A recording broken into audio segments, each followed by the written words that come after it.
Oh, hi.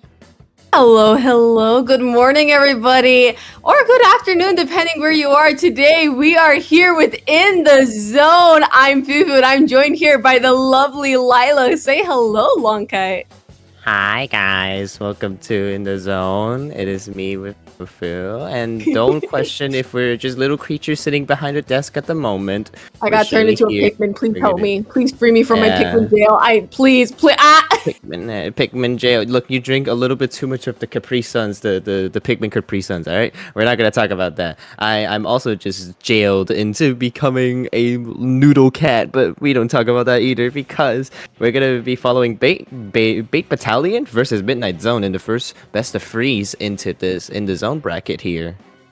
Some really cool names, if anything. And look at that. We have some amazing night mode provided to us as well. Gorgeous. But as per usual, in the zone, we have our zones map and we're going into the new and improved Undertow Spillway. We're going to have a little bit, we have those extra little side passages as well, those little shower cubbies on top of that. What are your thoughts, Lila?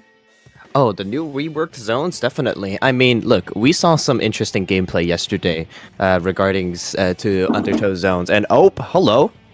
I forgot to move back. Hello. Hi, guys. We have turned back into yeah.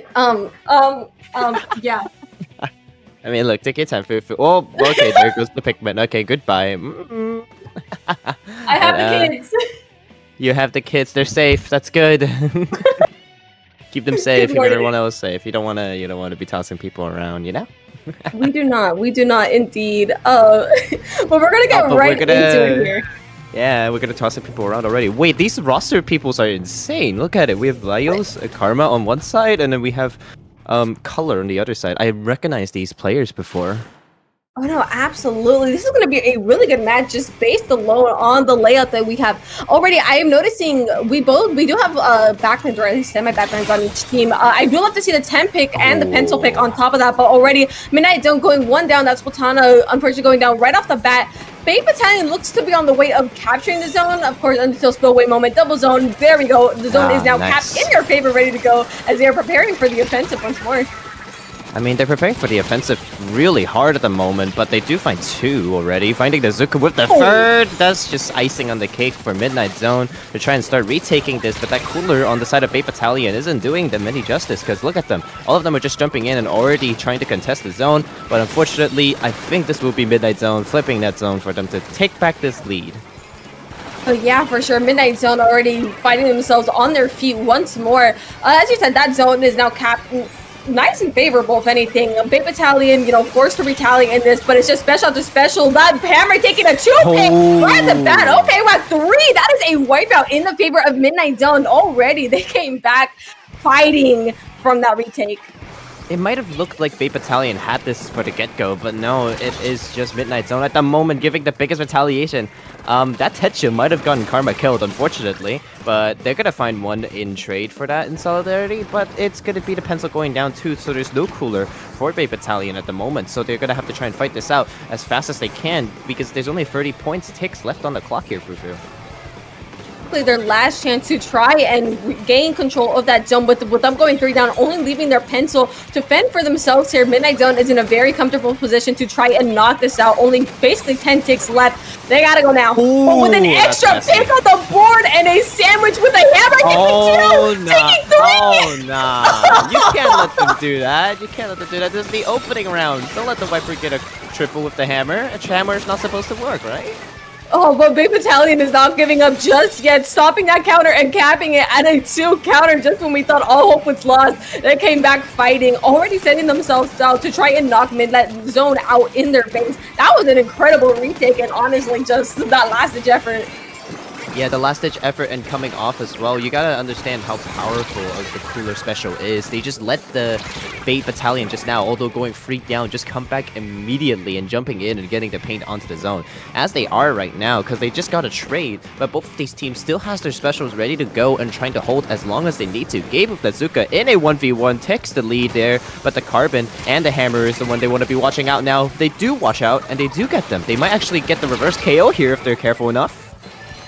With numbers practically even, Bay Battalion very much looks on their way to take this lead. Those strikes coming out to wall Midnight Zone even further. Midnight Zone's last chance to try and take this back.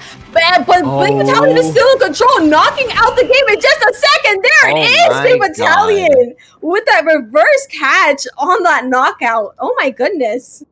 Reverse catch already in the first game and Undertale zones. You gotta think about what this implies for the next 2 maps that we're gonna be seeing. My goodness. No, yeah, that was already an intense. This is our first game of like the tournament, basically, and that was already an intense showing, like 2 seconds in, and a very well-deserved fist bump. Yeah, no, that's insane. They just, we're getting the counter push to the push, basically. in that. Yeah, I mean, look, Bay Battalion had that great opening. Midnight Zone retaliated as well, but they just didn't manage to hold on to those 2 points that they need.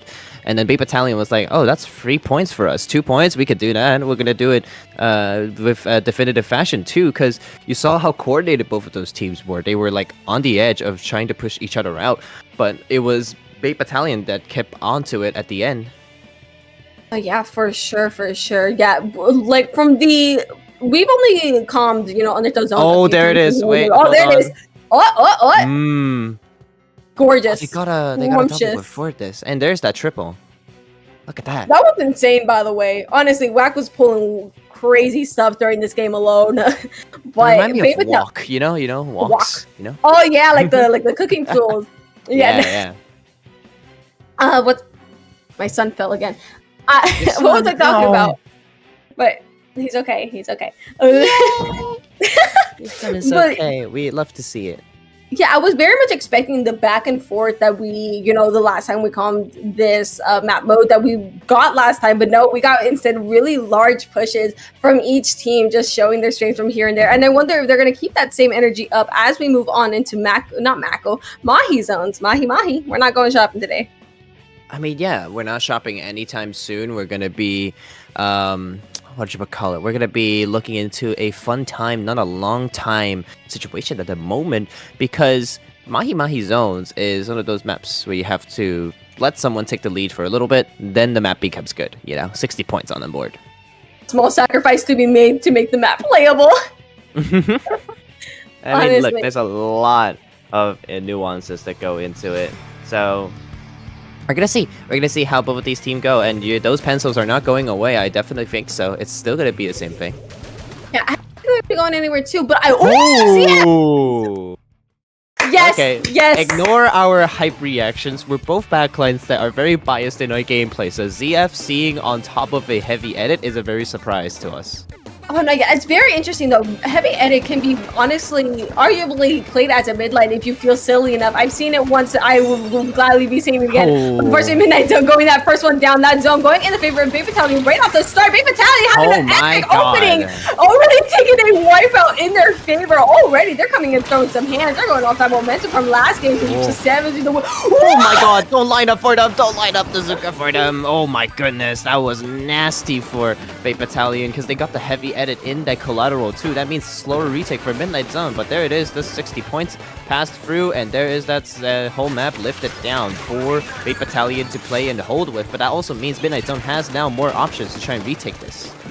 Oh, absolutely. There is that, you know, playable map that we are talking about here. But Midnight Zone having that cooler up and ready to go. They're going to be trying to take this back. We're going one down. That's trade for trade. It is a bloodshed on the field with only the backlines left to fend for themselves with those strikes from the ZF coming out to try and slip that pencil from bending anymore. Not quite enough. But the notice contested. This is the Penso propaganda that they want you to see. Even strikes ones are unable to outpaint the Penso, and that's just how powerful that weapon is on the zones like this. You're never gonna go wrong. You're never gonna go wrong.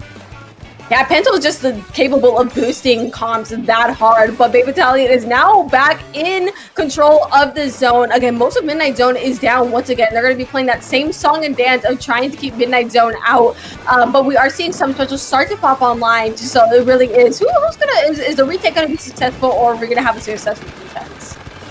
Yeah, I mean, look, if you're Midnight Zone right now, you really gotta consider how fast you have to be painting over Bay Battalion, because all of their weapons do paint a lot. Those strikes are gonna try and come in. They do find free. It's just Karma on the Slusher on the side at the moment to try and survive at the longest. They do jump out still. They still manage to jump out there. The power of Cooler is absolutely insane, as we were talking earlier. Not only for the respawn time, but just for the buffs it gives you as, just in general. But Bay Battalion is opting to take a left pass, seeing that Cooler hit the field again. I think the thing is, the angle they're taking isn't optimal here to try and retake, but it looks like it's kind of 1-for-1 right now. It definitely looks like a 1-for-1 at the moment because I'm kind of confused. Which side is whose maps at the moment? Because they still unable to camp that jump just now, Gabe. Losing out to the Wiper, probably a faster charge time or faster swing time. Who knows? But Midnight Zone looking like to try and take this zone back. But here's Karma with those strikes, trying to land it all on there. Neutralize and capping back to the zone. Nobody was there on Midnight Zone to paint those out. 2 points away from the lead here, 13-15. Yeah, and we got not again. Not the bloodshed, and then I think that was a double with the zip, if I'm not mistaken. Oh my goodness! But in reality, we're like 2 points away. If those penalty points go out, Bay Battalion's honestly looking at a pretty good spot with half of their penalty points already basically out of the way. Because in reality, these points are 2 points off. You get penalty points out of the way, and you're sitting well. It's like very close to like that knockout scenario.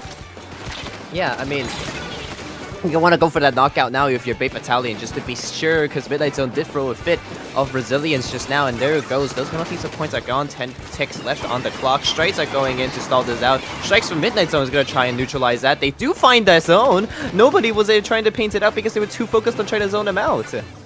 That 1 point dream, Midnight Zone might be able to find an opportunity off of this, is trying to get control of that zone. Here's the aim ahead. Going down! That Splatter Shot putting it down right then there before it can cause any more mayhem as it did last game. But the zone is continuing to stay neutral. But that is currently 2 down on Bay Battalion, but they still have control of the zone.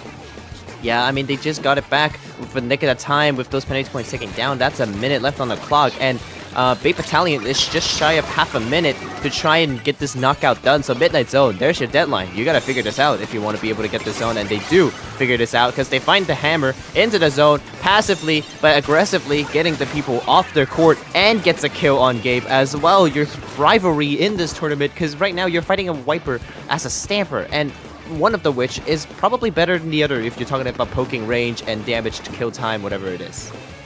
We are already seeing the pencil try and paint over the zone on the side of Bay Battalion, trying to make those waves, but it is trade for trade out, 2 for 2 here on the board. But that zone flipping yellow once more, applying a hefty 48 onto Midnight Zone. Right now, they only have 15 seconds left. It's either a hold or a, the zone has to be captured by someone. The zone has to. Midnight Zone, you gotta get the zone. 5 seconds. This free dead is just Wak trying their best at the moment, but I don't think that's an effort that's going to be left in the vein here, because Bay Battalion is going to take this 2-0, moving into next round. It was a very quick and dominant match. Second game was a lot more dominant than the first for Bay Battalion here. Catching that zone, even though they were stuck at 1, it did not stop them whatsoever. Grabbing right there at the end. Yeah, I mean, look, as much chaos as the weapons can bring up, you really got to be able to situate yourself in a situation where you have a full lead and able to tackle your enemies down, and Bay Battalion did that in the second phase. Midnight Zone almost managed to get back the lead there, but Bay Battalion was just like, okay, if you're gonna throw such a bit on trying to throw our scores, then let's just extend ours by the hair of it, just for fun. Yeah, for sure. This is definitely one of those matches where it's like, don't let the score fool you, because it was a little bit closer than what it seems. Both of these teams are very strong, and they're not out yet. We still got the is it groups, I believe? It's best of 3 right now. It's a double elim bracket, I believe. So okay. Bay Battalion is moving on, and Midnight Zone will be knocked down into losers. But speaking of the tournament, if we could, I think I do want to have a glimpse on the bracket at the moment and see how everything's going, if that's possible. Yes. If the voices in your head could possibly provide. But it is hosted on Sendu. If you want, it should be at the front page of sendu.inc if you want to know what's going on in the bracket. And speaking of which, here it is. We're going to be seeing what this is going to be looking like, because seeing as though these are some maps that are going on. High is going to take a 2-0 against Mizuki. Parallel Cannon takes a 2-0 against Squid Est. Chaos Control is still in a 1-1 against Blaze, and some other people are still going on at the moment here, Fufu. So yeah, our bracket is still going on back here. We have a relatively big bracket here, but it is double elim. Microsoft. Microsoft jump scare? Microsoft jump scare. Guys, we have some interesting names here on our on the bracket today, but that does wrap out this game here. Again, don't be going anywhere because we do have more sets here for you guys in just a sec. We'll be back.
Hi guys, welcome back. This is In The Zone, and then I'm joined back once again with Fufu, and we have two teams once again from the second round of winners bracket at the moment. Riso Kabento versus Na. I'd lose.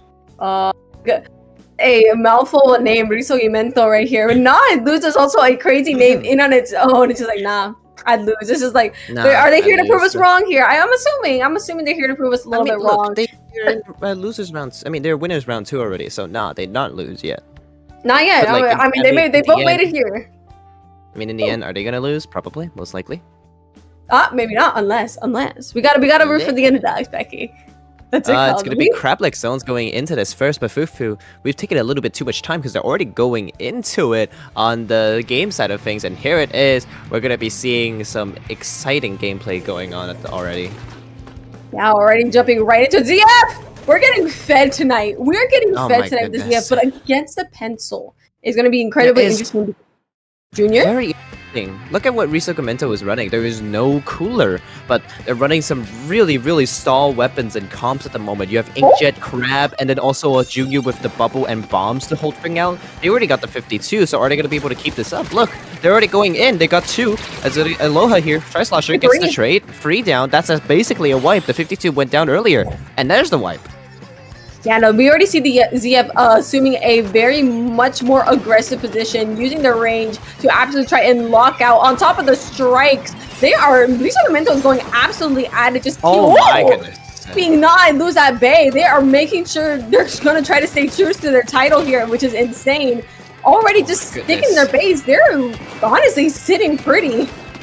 Yeah, I mean, they're sitting pretty as well, but for the lose, they're sitting ducks at the moment because they're just trying to find these specials and figs to go with, and there's that first cooler from the game for them. Maybe that will help them in the long run, but let's see, because there's only 20 ticks left on the board. Junior here is trying to hold on to the zone, hold on to the right side as much as they can. They do see the zone being retaliated, and they have to back out. But it is a matter of who can hold the zone, because lose only has a shot to focus on it at the moment. Merch Demon and PX Chikali is not going to be able to get the zone with them in time, and Riga Momentum is gonna get the first game 100-0 here for Fu. Ooh. Risogimento, there you go. Thank you very much. Absolutely dominant game here right off the bat. They came in and just absolutely threw hands. I think from that first pick, they were able to capture. Like, that was just a complete snowball, and they ended the game just as fast as it started, absolutely wasting no time going into that crab leg game. Yeah, and you really definitely want to be that who is it? You really want to be that Charger player. Oh, real. It was so satisfying to watch them getting those shots down and then being able to set up with the bubble and just move up to the right side. I mean, I don't know if we have time for a replay to look at that because they're already going in and locking in already. There's just only one person that's not readied up at the moment. It is going to be Haggle Zones going into this. And we might just see the same comps for both of these teams, but Risogimento making non-cooler work at the moment. Oh no, yeah, absolutely. I think it's just, you can technically live without cooler. We saw Genesis happen. We saw the non-cooler comps that happened, but I think they're pulling off really well. And interestingly enough, I love to see the Junior gameplay because they were definitely utilizing every aspect of that weapon on top of that. But regardless, we're gonna go right into this, seeing almost, I think that's the same comp as we saw before. Same comp for both of these teams. Let's see if there's if it ain't broke, don't fix it, right? Oh, absolutely. Both teams. I think it's going to be interesting to see we have another complete, like that complete push that we saw from last game where we're going to be a little bit more even, because that pencil is definitely going to be able to stall zone a lot, especially knowing, the pain. But that pencil, speaking of the pressure going down right then there, that crab taking a really good pick. Now I lose again, being forced to that number disadvantage at 2 my down, goodness, 3 whoa! down. Oh, the bubble betrayed Tally there. They got 150 damage by that bubble there with the Zuka, but it is very much still going to be Risogimento's push here, already going up with those strikes, just still trying to hold this ramp. But right now they're playing a very big risk. If they push up this ramp with no cooler, it's going to be really hard for them to come back to, and because they know that, they're going to hold back a little bit here. Aloha still camping that canopy and being bombarded. They're going to have to wait this out. They don't wait this out, actually. They're trying to jet up and get some kills and action going on, but that's going to be in vain because Punchy now is the one that has to clean this up with the crab. Crab is going to be doing incredible work and trying to zone Nai lose out a lot further out. And honestly, Riso Mento is just absolutely going in with these kills, not letting up from under Nai loses base. Again, they're just absolutely holding strong. We are seeing just about a repeat from what we saw last game because it looks like it could definitely be another 100-0 push here with only 9 ticks left and a grab that they really just gotta hold that and they're good to go. That is game. Another dominant knockout for Riso Gimento. Rizukamento is just showing force. I love the Tri-Slosher's application on the mist there when they throw it on a canopy, like right below them, so that nobody could just get access to it. Just by one sub, you have no access to it anymore. And then you get free jet on top of it. It's just like perfect execution in my opinion. But like you said, it is very dominantly Risukamento's 100-0, 2-0 set against Nah Lose. Yep, and with that last map going great. Yep, as you said, round 2, Risa Momento just continuing to move forward into the winner's bracket. Not lose, unfortunately, being knocked down into losers here, but they're not out yet. You still got a chance for redemption here as the brackets continue to move forward. Yeah, they're gonna have to continue to move forward, definitely. But we're gonna look at that. Speaking of which, let's see if the bracket has anything to show for us. There it is. Still going relatively the same at the moment, but let's see if there's gonna be. Let's see. Is there any familiar names for both of us here? Duck Motif is definitely piquing my eye right now. Oh, I see Chaos Control, but unfortunately they got knocked down right there. Let's see. Smoking Mo, I just will Matter of Opinion are also names that I am slightly remembering here. Yeah, we're going really fast. And speaking of which, Frutella is playing this tournament, but we saw Crowny from Frutella was playing on that team on Risukamento just now too. So I wonder what's going on between them. A couple excess players just running around because you can have more than a roster of 4. Maybe their 4 was already occupied. They're like, oh well, guess I'm gonna go run around, see who else is up and running. So that definitely could have been a thing. There's another familiar name, Flop Nation. And then there's also Moonlight as well, who just finishing 2-0 against a pickup group as well. Yo, Moonlight, hello? Oh, that's gonna be fun. Moonlight is always a fun one to take a peek at. I can't even lie. Healthy diet food groups as well. Look, and there's the foam edition, the 37th foam edition as well. 37th foam edition. So yeah, we definitely have some notable names here, or some recognizable names here on the bracket. And of course, there's the set that we just picked. Kitten Squad's insane. Kitten Squad. I mean, look, they're winning, right? They're winning. I mean, you would note that. Of course. I mean, you can't tell. I mean, how can you tell? You get the little decisions. Oh my goodness. But yeah, is this zones only once again? And to me, being able to see the ZFs being played on the first 2 rounds already is like a big sigh of relief. I think it's such a nice weapon, and it's still like it takes so much more to do within a pencil sometimes. Oh no, yeah, it's a lot more. You really have to hit your shots, right? It's definitely your kill values rather than they're very different weapons in terms of the way they play into team play and stuff. So I mean, it's still we're getting fed. Who are we to complain? Look, we're getting our food. We are happy with the results that is at the moment, but in the end, it's still in the zone. If they're comfortable playing with the weapons they play, then be so, do that. But I think this will be round 2 done and dusted, like we said, because they were fast with this. It's 100-0 twice back to back. So let's take a quick break. It might be a longer break, but we're gonna come back to you when we have round 3 ready to go, set up and done. So stay tuned, and stick around.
Hello, and we are back here on In the Zone again. I'm joined here by the lovely Lila as we move into our next set. Lila, say hello. Hi everyone, how you doing? Meow.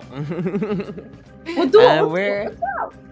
We're a little silly quirky today, but to get things straight out of the way, this is gonna be the best of 5 between these two teams from now on in the winners bracket, and because they're already ready up and good to go, they're already moving up into the ready phase already with 40 seconds left on the clock. So brief intro here. Do we need to Fufu, Moonlight, and Flop Nation here? Bit here, just a little bit here. Flop Nation. We if anyone was up yesterday, they were up and running on Fright Basket, I believe here. And Moonlight, I don't think needs too much introduction. We know some of these players here. Yeah, I mean, look, although the last patch may be the Moonlight nerf patch, they say, but you know, maybe they're trying to figure new things out. Maybe Basil gets to play the leader, who knows? But we're gonna be seeing if they have that choice, because we're gonna go straight in and see how this is gonna go. And I do believe that is free Charger players on the side of Flop Nation there. It happens, but only one of them can hold the backline. But we are seeing a pencil instead on each side. See Lexi with the blaster. Interesting. Also, Tent is also an interesting pick, but we have more paint on one side than the other, arguably, yeah. But I mean, arguably, yeah. But you have the pencil and Sorella, Brella, Tentabrella mirror matchup at the moment, so you're gonna be really relying on your mid line, the Rage Blaster, and the Squeezer to help you get those picks, and maybe the shot and the dualies to finish it off when you need it. But at the moment, it is Moonlight who is going to be going up into this first advantage at the moment. Oh yeah, for sure. I was like, well, the gameplay had me like, woo, Crab go bird. Crab actually getting really good value, able to pick up their blaster, which could be a very huge start, which is a really optimal pick here from Moonlight, and honestly, just chef's kiss.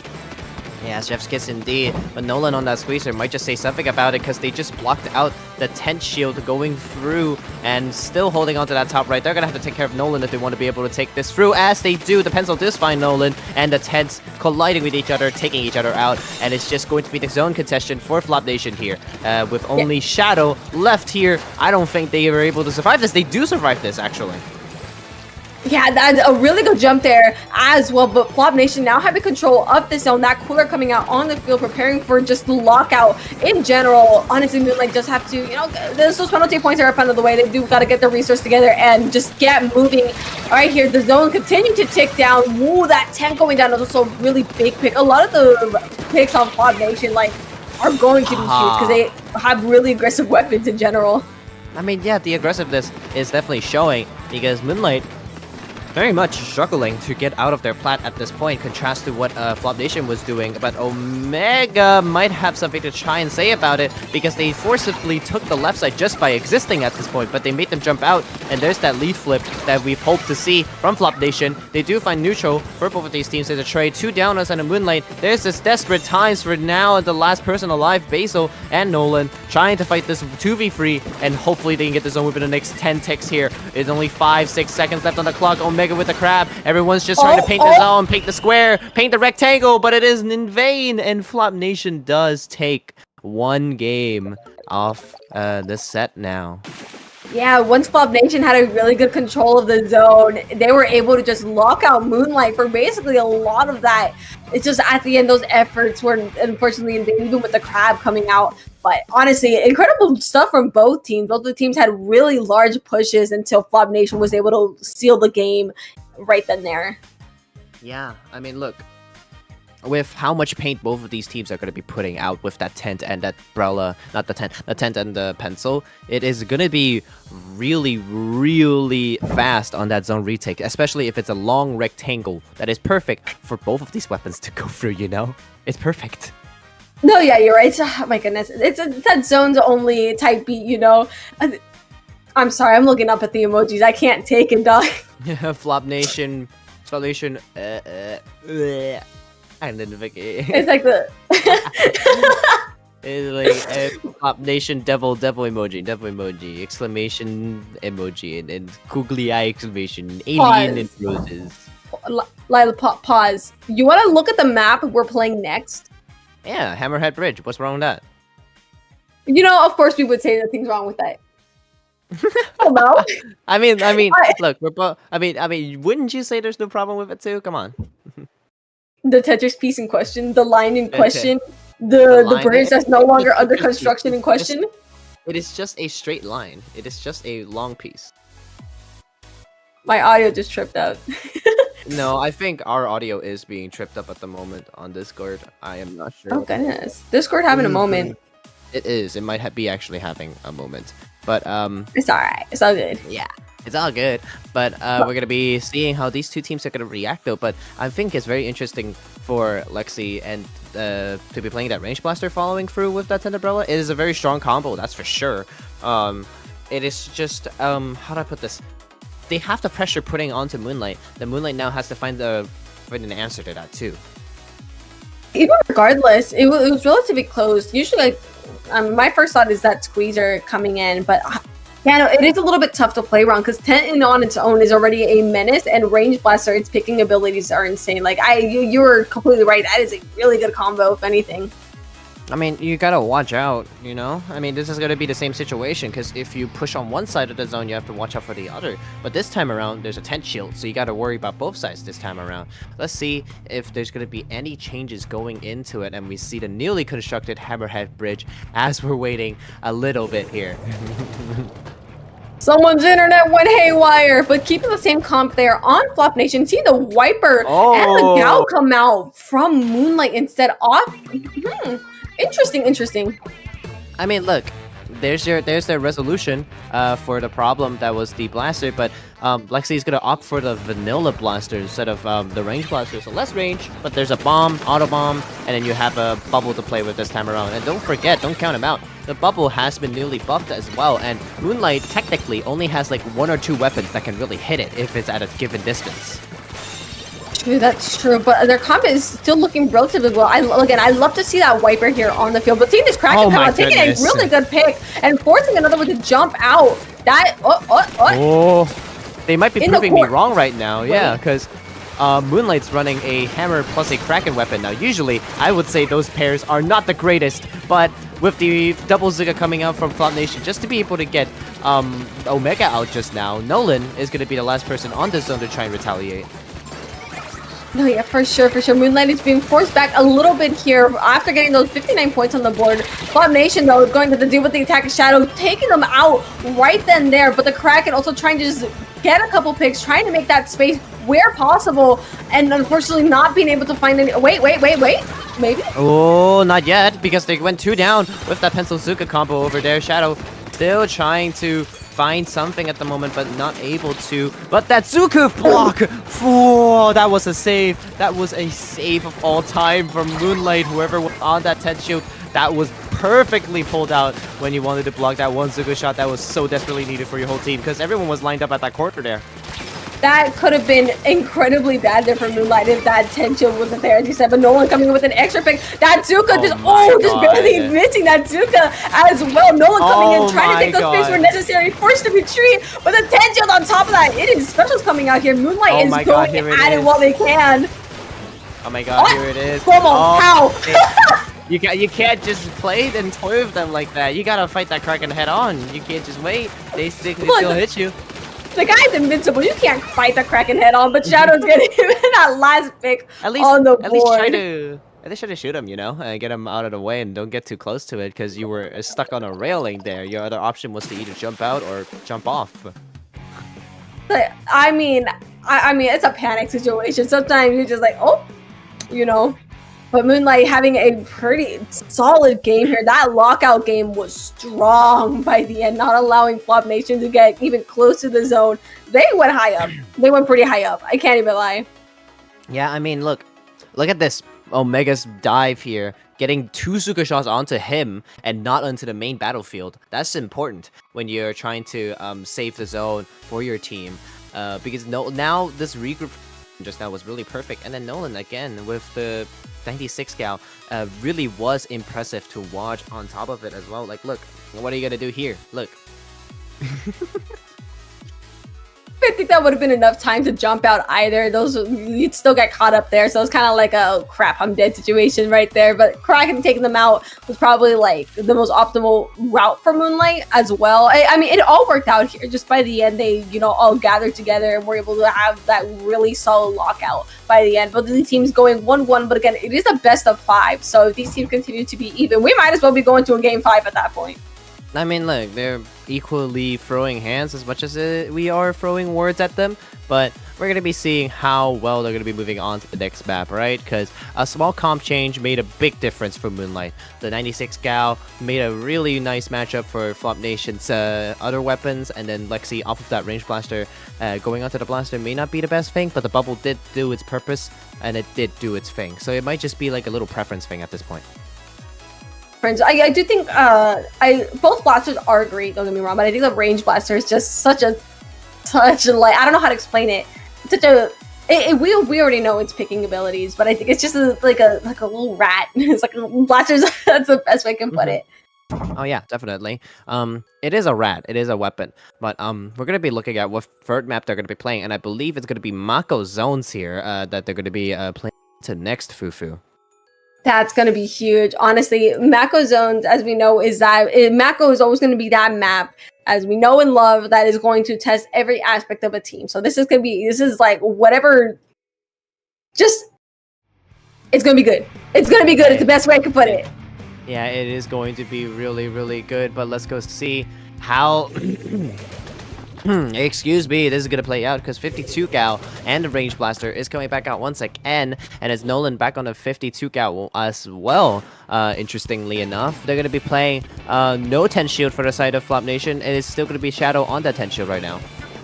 They opted to switch out their 10, which is interesting. I think that's going to be because that block in center, but I think the 10 shield can still be relatively beneficial. But those Zuko's are already coming out 15 seconds into the match. Unfortunately, not finding a kill, but Lexi getting a really nice pick right there. Flop Nation having that number advantage, but quickly getting evening that out here on Moonlight with Omega. A little too ambitious there with the hammer. You gotta careful to not get face checked like they did. But with the Shield of Shadow trying to take it out, they do find a trade with the whale there. And it's just left off Omega to come back in with Cooler to get this hammer down onto the zone. They do find it. They do flip it. But it's a matter of who can hold it the longest at the moment. Because 73 points for the lead here might be short. But it is going to be shorter because Moonlight is not going to be able to hold that zone. Yeah, the Moonlight, well, they did grab the zone, if I'm not mistaken, right here, but it's going to be a little bit contested here. But Omega coming in, that Viper just trying to find that pick on Captain Happy, not quite finding it, that hammer up and ready, letting them, retreat a little bit. But Moonlight is able to sit a little bit more pretty with that zone in their favor. But honestly, it's just a turf battles here on the side of Commons. I think Shadow dragged the whale a little bit too far, and Omega got caught out in the whale when they were jumping in, which is a little bit unfortunate. But with that 10 shield, you can see how far up they can still hold onto it. But unfortunately, it is going to be Moonlight going down, trying to pop that hammer once again, and it's going to be a 60 lead from the 73. Not a wide one by any margins at all, but they're just, both of these teams are going at it, finding trades after trades. Lexi's going to find 2 with that Range Blaster, but Omega cleaning that up on the side, finding Lexi out of the picture once again. Omega with the hammer once again, trying to find another one. They do find the third, and are they going to be able to continue to find the fourth? No, Kiki with the shot is going to be able to peek under that hammer and shoot them through. Yeah, and unfortunately that Zuka not being able to find the pick and getting punished right there by Nolan. Nolan's been making absolute moves here, but Tina's Range Blaster on the stack, unfortunately jumping out on top of that. Moonlight is sitting pretty right here, almost done with their penalty points on top of that. Flop Nation trying to get the resources together, but Omega in their base, here to cause some mayhem with that hammer, taking a second, taking a third! Goodness. Who says hammer is not a workable special, man? Come on, look, it just works. It just works in a tight angle like Mart. It's gonna be a very powerful horse for you to go through and trying to charge with it. And let's see if Omega is gonna cause even more mayhem with the amount of time that they give it. Because 20 ticks left on the points here. Both 52 gal goes down, and the shot on the side of Flop Nation. This is looking grim for Flop Nation as the Range Blaster does go down. 10 points left on the clock here, Fufu. Oh, absolutely. The Moonlight looks just about ready to knock this out, and knocking it out, they do. Having another relatively dominant game here by the end. It's like once all their feet are on the ground and all their resources are together, Moonlight is really strong on that lockout. Especially seeing Omega on that wiper. That was insane. That was a really good triple, and just continue to add on to Moonlight's win there.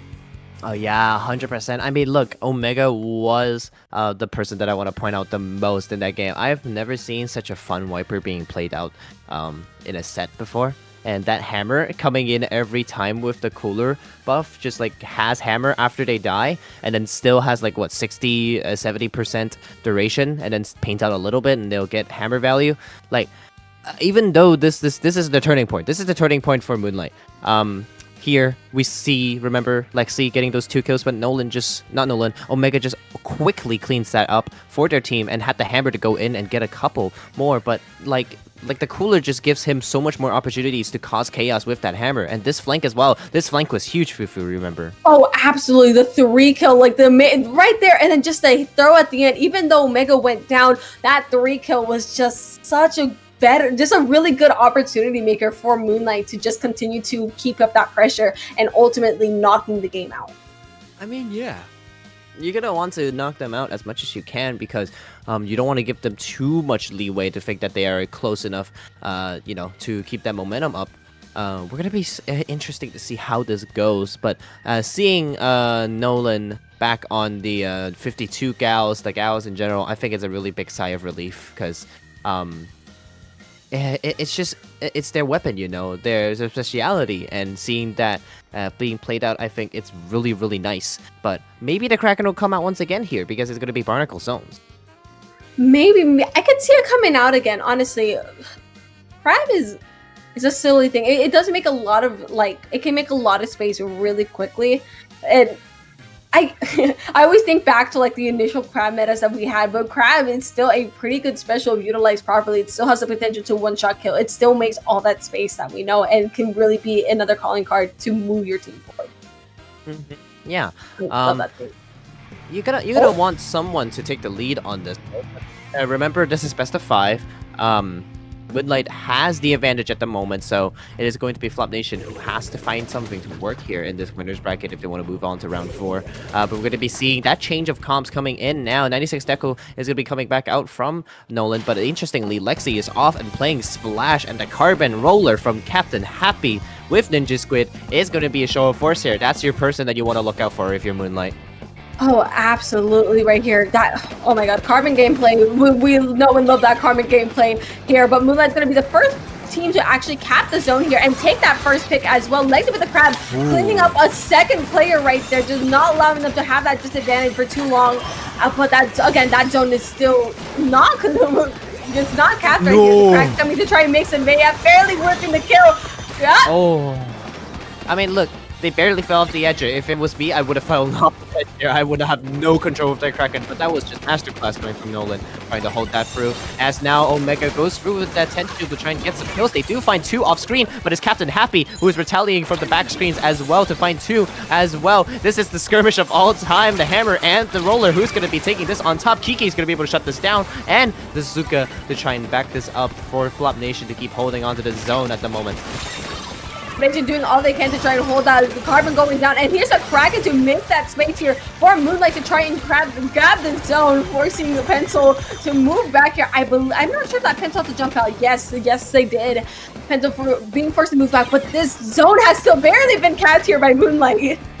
I think it's really hard because you have 2 disruptors on each team, the Roller and the 96 Gal that go, and they're the ones that are going to be causing you the most amount of trouble. But speaking of trouble, it is Shadow coming around from behind, leading Omega into a jump as well. So they're going to be doing this hard flank as much as they need to find 1, 2, maybe a free. They do find free and take the lead here. That was so cool coming from both of them. Oh my goodness. Yeah, an absolute collapse, and oh, the 10 to the suction bomb kill right then there. Unfortunate with that. But Kiki with the Zuka ready to hopefully make a play here, trying to take Beza out with again. Unfortunately, not being able to find that one more shot takes Nolan out right there, which added a moment of opportunity for Flop Nation to get back into that zone. The crowd adding that extra space on top of that. Flop Nation is going in, retaliating for this retake and capping the zone on top of that. They have a good pick point to get through to match Moonlight. So Moonlight immediately flipping it back. Hello? I mean, look, both of these teams are just trying to paint the square that they need to win the game, you know? And one team might just paint faster than the other, and you gotta take into consideration Moonlight has a 96 Gal, tent, and a Wiper. So if you're in a contest of who can put out the most paint against 2 shooters and a pencil, you're not gonna win that. Yeah, for sure. But Flop Nation taking a good 3 off of Moonlight. Again, that opportunity to retake has now entered the vicinity once more. And on top of that, an extra 2 kills, leaving Base to practically fend for themselves here and to jump out on top of that. That is a complete change of turf control right here. Flop Nation sitting very nice and pretty at that advantage point. Moonlight does have to get their resources together in order to come back in. But see that Kraken and that Zuka come in as a 2-on-1 package, taking 2 down, almost 3. I thought they were going to fall off the edge. That was well calculated from Nolan, you know. Can't ever doubt the GOAT, but you know, we're gonna still see how they're gonna be fighting this. They do find the Carbon Roller here. That's more important enough to keep the sidelines clear and everything, because now if you really want to be able to hold this for the KO on if you're Moonlight, it's gonna be a hard fight fought, yeah, because they're still trading each other out with Cooler, and that means that this is not really a negative trace for both these teams. They can just keep this momentum up as they do jump out with the Cooler once again. This is just like scrappy fighting coming from both these teams now. Desperate situations for both of them. In the pit, fighting each other basically is what it feels like. But Moonlight going 2 down, Flop Nation finding a hefty good amount of picks here, trying to recap the zone right there, applying those 1 or 2 points just as they were out of the way for Moonlight. Unfortunate on that end, but Shadow coming with the super Shadow taking the pick. I mean, look, they're just trying to avoid the Zukas and give them a Zuka into the face as well as they do, and the phone is just being contested in this rectangular paint that both of these teams are just trying to throw out as much as they can. Neutralized once again, but it is going to be Moonlight on top of that to try and hold the zone, but it's back to neutral once again. But Nolan, being the disruptor with that Kraken, is going to try and find 1 or 2, maybe another, but no, they did displace the teammates and find the Carbon behind. That's going to be crucial for them to keep holding this space, because now the Omega's Hammer is going to be the second person going in to try and get some more, but Lexi with the the rapid fire is going to be able to find some more onto Moonlight right now. Absolutely. There's Captain Happy again with that Carbon gameplay. Honestly, I do want to mention both of these teams are absolutely utilizing the hell out of the disruptions that they can cause, from the Crab to the Krakens. Just a really good showing here on each side. And then we're going to continue to see probably utilize a little sarcasm, what we like to say. It's going to get close. It's gonna be close, but Omega's plan, I don't think it went to the thing that they want to, because this last-ditch effort from Moonlight was not the best that you could do, and it's gonna be a 2-2 going into this. I saw the idea when you said, oh, they're gonna be the disruptor behind on their plat, and it went to the left alley, but the Hammer just didn't go through. They were pincered immediately before Moonlight was able to push up with it. Nation just coming out on top right there, just being able to hold their own against Moonlight right there. Once they had that done, they had an advantage point. They just held it to all end, and we are going to be going into a game 5 here on Mahi Mahi Resort. I called it. I'm just saying I called it. I mean, hey, look.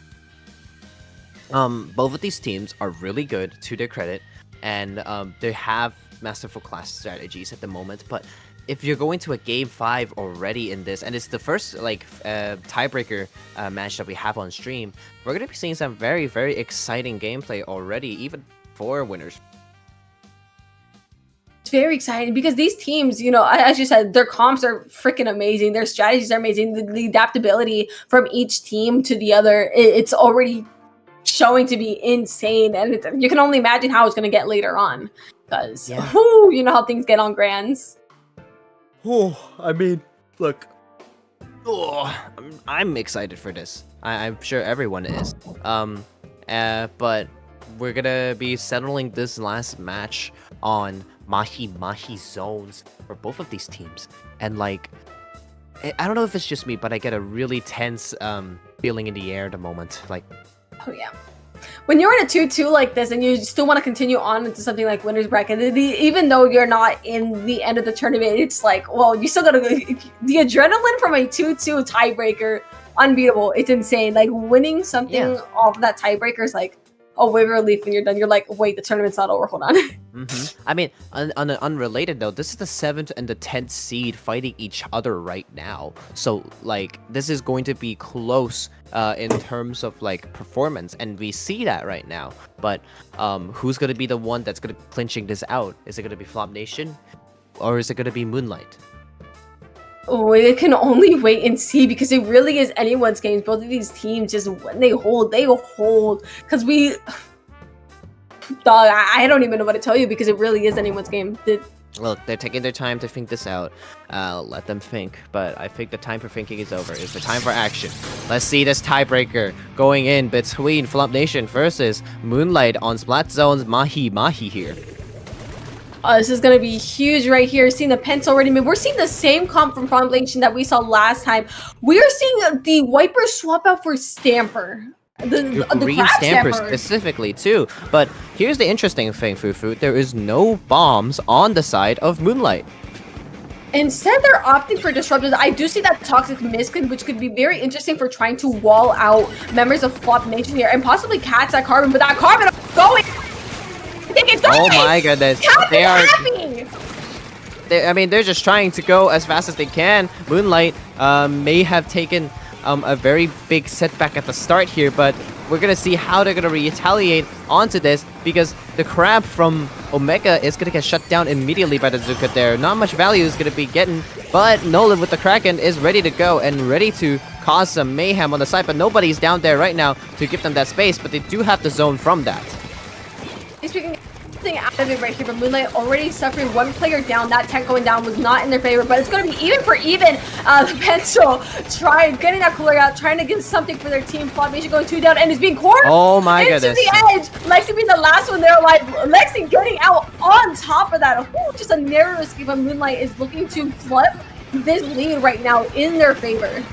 You want to have that crab ready for your retake, but unfortunately they do go down. Let's hope that they still had cooler ready to go from that respawn. They actually do from that, and the Zuka is going to be able to get out of that crab from the snipe, but this is looking like a very terrible lockout for Moonlight at the moment, because Flop Nation still has to find a way to go in. They do go 1 down. They have 1 Zuka popped out. They still have the crab ready to go, but they're still holding on to it. 20 points left on the board. You got to set this up soon, because 20 ticks is not a lot to work with.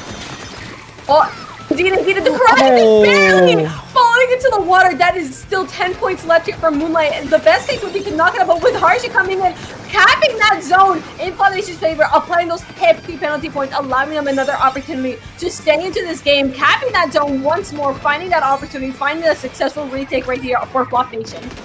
Okay, we're seeing a very similar story being painted here. Moonlight has a really strong lead, but Flop Nation just managed to get out the clinches of it by the last hair of a second. Is it going to be Flop Nation saying this, telling us the same story once again? Or is it going to be Moonlight now finding a solution to this problem that they have? Because Omega with the Crab is going to get jumped by 3 players on the side of Flop Nation. And Nolan with the Kraken now trying to find something at this stage of the game. But the zone is still uncontested. 3 players surrounded by the other 3 players on Flop Nation. They do find one trade on the side, but it is going to be... who's going to be coming out top? I still don't know, actually. I don't know. It's getting relatively close. All I know is that Moonlight needs to find picks on Flop Nation if they want this zone back. That is the only way they're going to be getting out of this. And finding the picks, they do take it 2 down, successfully capping that zone once more, working their pencil back, and the shot left to fend for themselves against 3 members of Moonlight right here. Keegan, get out of there if you can. They're being ballsy about it. I mean, they are. The Kraken comes out, and the Zuka gains no value being popped at that time because you're going to be coming back. Actually, they still had Cooler, so they still have 60% off that Zuka ready to go and charge. So they probably have no risk on trying to wait for it a little bit longer. And there it goes. There's that first Zuka comes out, but it's not going to be able to hold.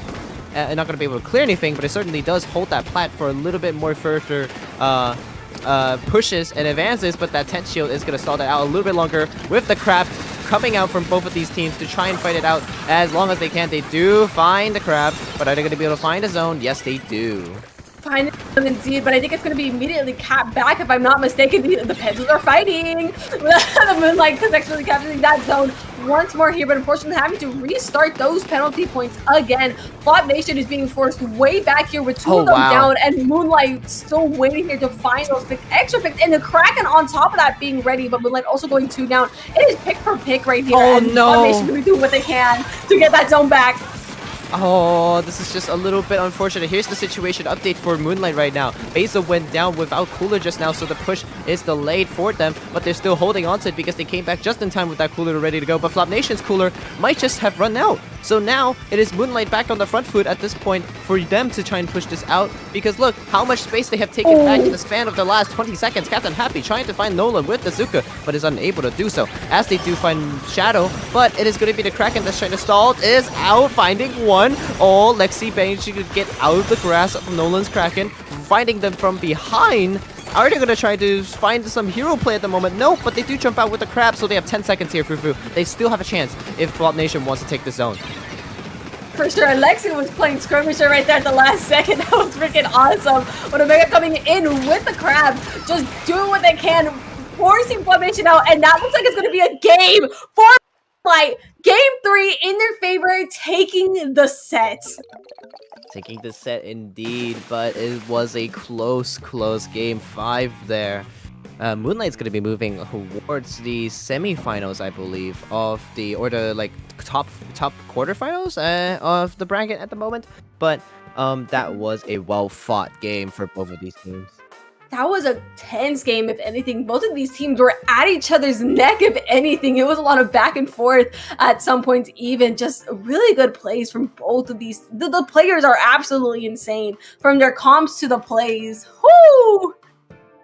Yeah, I mean, look, you definitely want to keep this momentum up because you're going into the depths now. You're going to be going really far in the bracket, but looking at this, just look at how much pressure Moonlight was able to just do with their weapons. I think in the case of this comp study, if you really want to, although they have no bombs, but they had the utility and the weapon specific gimmicks here that they played really well into it. And especially here, Kraken, although they fell off the ledge, they managed to push that Crab away long enough, and then Shadow was in a good position there to keep holding that area. I know how you mentioned no bombs as well. I do want to mention, I think they were able to get away with it just because about the sheer range that their weapons were able to have. Like, Stamper has relatively long range, Pencil has relatively long range, Gal has pretty solid range as well. I think just the disruption from the mist to just everything else was just allowed them to get away with it, if anything, because they had that poke still. Yeah, but that poke is definitely going to be really important if you're Moonlight trying to secure the area and stuff that you're trying to push out, right? Because Mahi for its size is very cramped, and if you're fighting something like a carbon shot and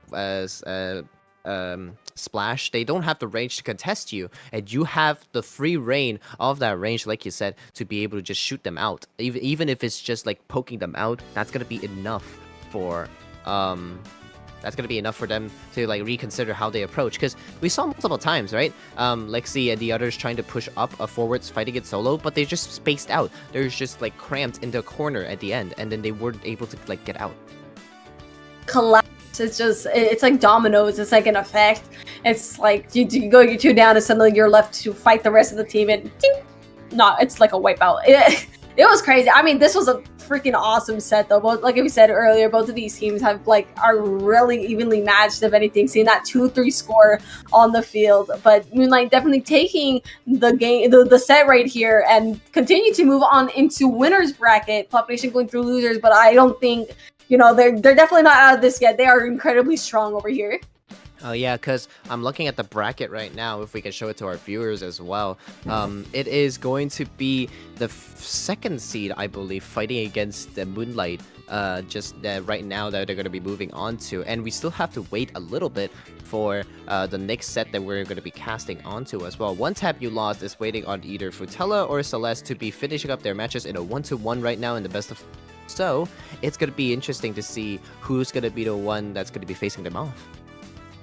Yeah, it's going to be very interesting indeed.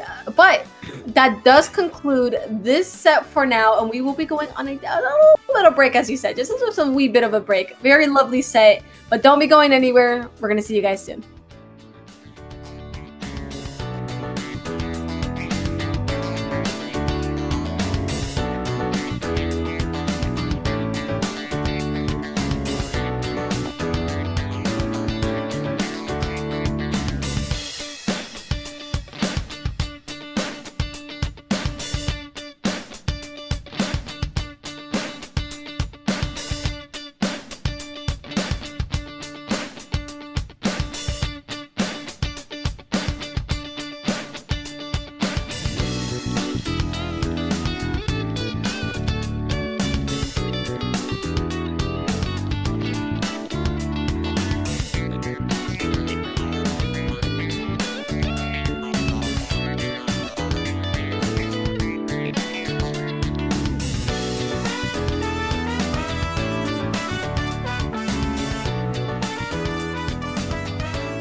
Hello, hello. We are back with your next set being One Tap You Lost and versus Celeste. I am joined here by the lovely Lila. Say hello. My hair's a mess. Hey. How you doing, Fufu? I know we have a little bit of hiccup, but we're gonna get this quick and over with because they're already going in and they're ready to fight their first match in Splat Zone's Umami Ruins here. One tap and you lost, smiley face versus Celeste. Very interesting, very interesting. Again, we are heading further and further into the winners bracket. So you know these matches are gonna get insane the more we keep going here. I'm pretty excited here. These are rating, this is seed 4 and 5. So this is a really, really close seed here on the board. And as we move into Umami, Umami is a very interesting one to start on because you know the 2-zone moment. Two zones linearly placed alongside each other is going to be a very interesting change of what is it, zones for most of these people, but I think people have played this enough to know what's up with it, and we're going to see basically almost similarities coming from the last couple streams. You're going to see that pencil, you're going to see that splash, you're going to see the 52, but more so importantly, there's a slosher on both of these teams. We haven't seen that in a bit. Interesting enough. We have two sides of the same coin. We have the slosher, just one being having a little bit of white paint on it. Then we have that blaster being the first one to go down. It's actually really huge for one tap you lost here. On top of that, Crab making absolute space right here. They're being able to go up on Celeste and make a lot more pressure here. Here it comes Funny as well to come and back up their teammates on top of that. Oh, slosher. Yeah, you don't want to get sloshed over that wall. It is a guaranteed kill, like saying, hey, this is a wall, there's a slosher. That means I can guarantee to hit around you. Maybe like that range blaster too. But we're going to see how those strikes are going to be affecting this state of the game, because Celeste is trying to go for this retake, but the strikes coming from One Tap You Lost is also trying to cover as much ground as they need to. But right now, it doesn't look too bright, because they still haven't gotten some picks. They actually, as I say that, they found 2 picks, and the fighting continues, and they found 3 here, Celeste. Really good comeback here from Celeste, having a nice grab of the zone. Again, I'm excited to see this Blaster do their action, especially because it has really... We love to see ledge camping from Blaster. Our Blaster and Slushers are ledge campers of these comps right now. So, but that Crab already coming in from Funny, making space. I believe they found 1, but that's currently 2 down on Celeste. Again, One Tap You Lost is going for a really lovely retake right here. We see a... Is that a shark?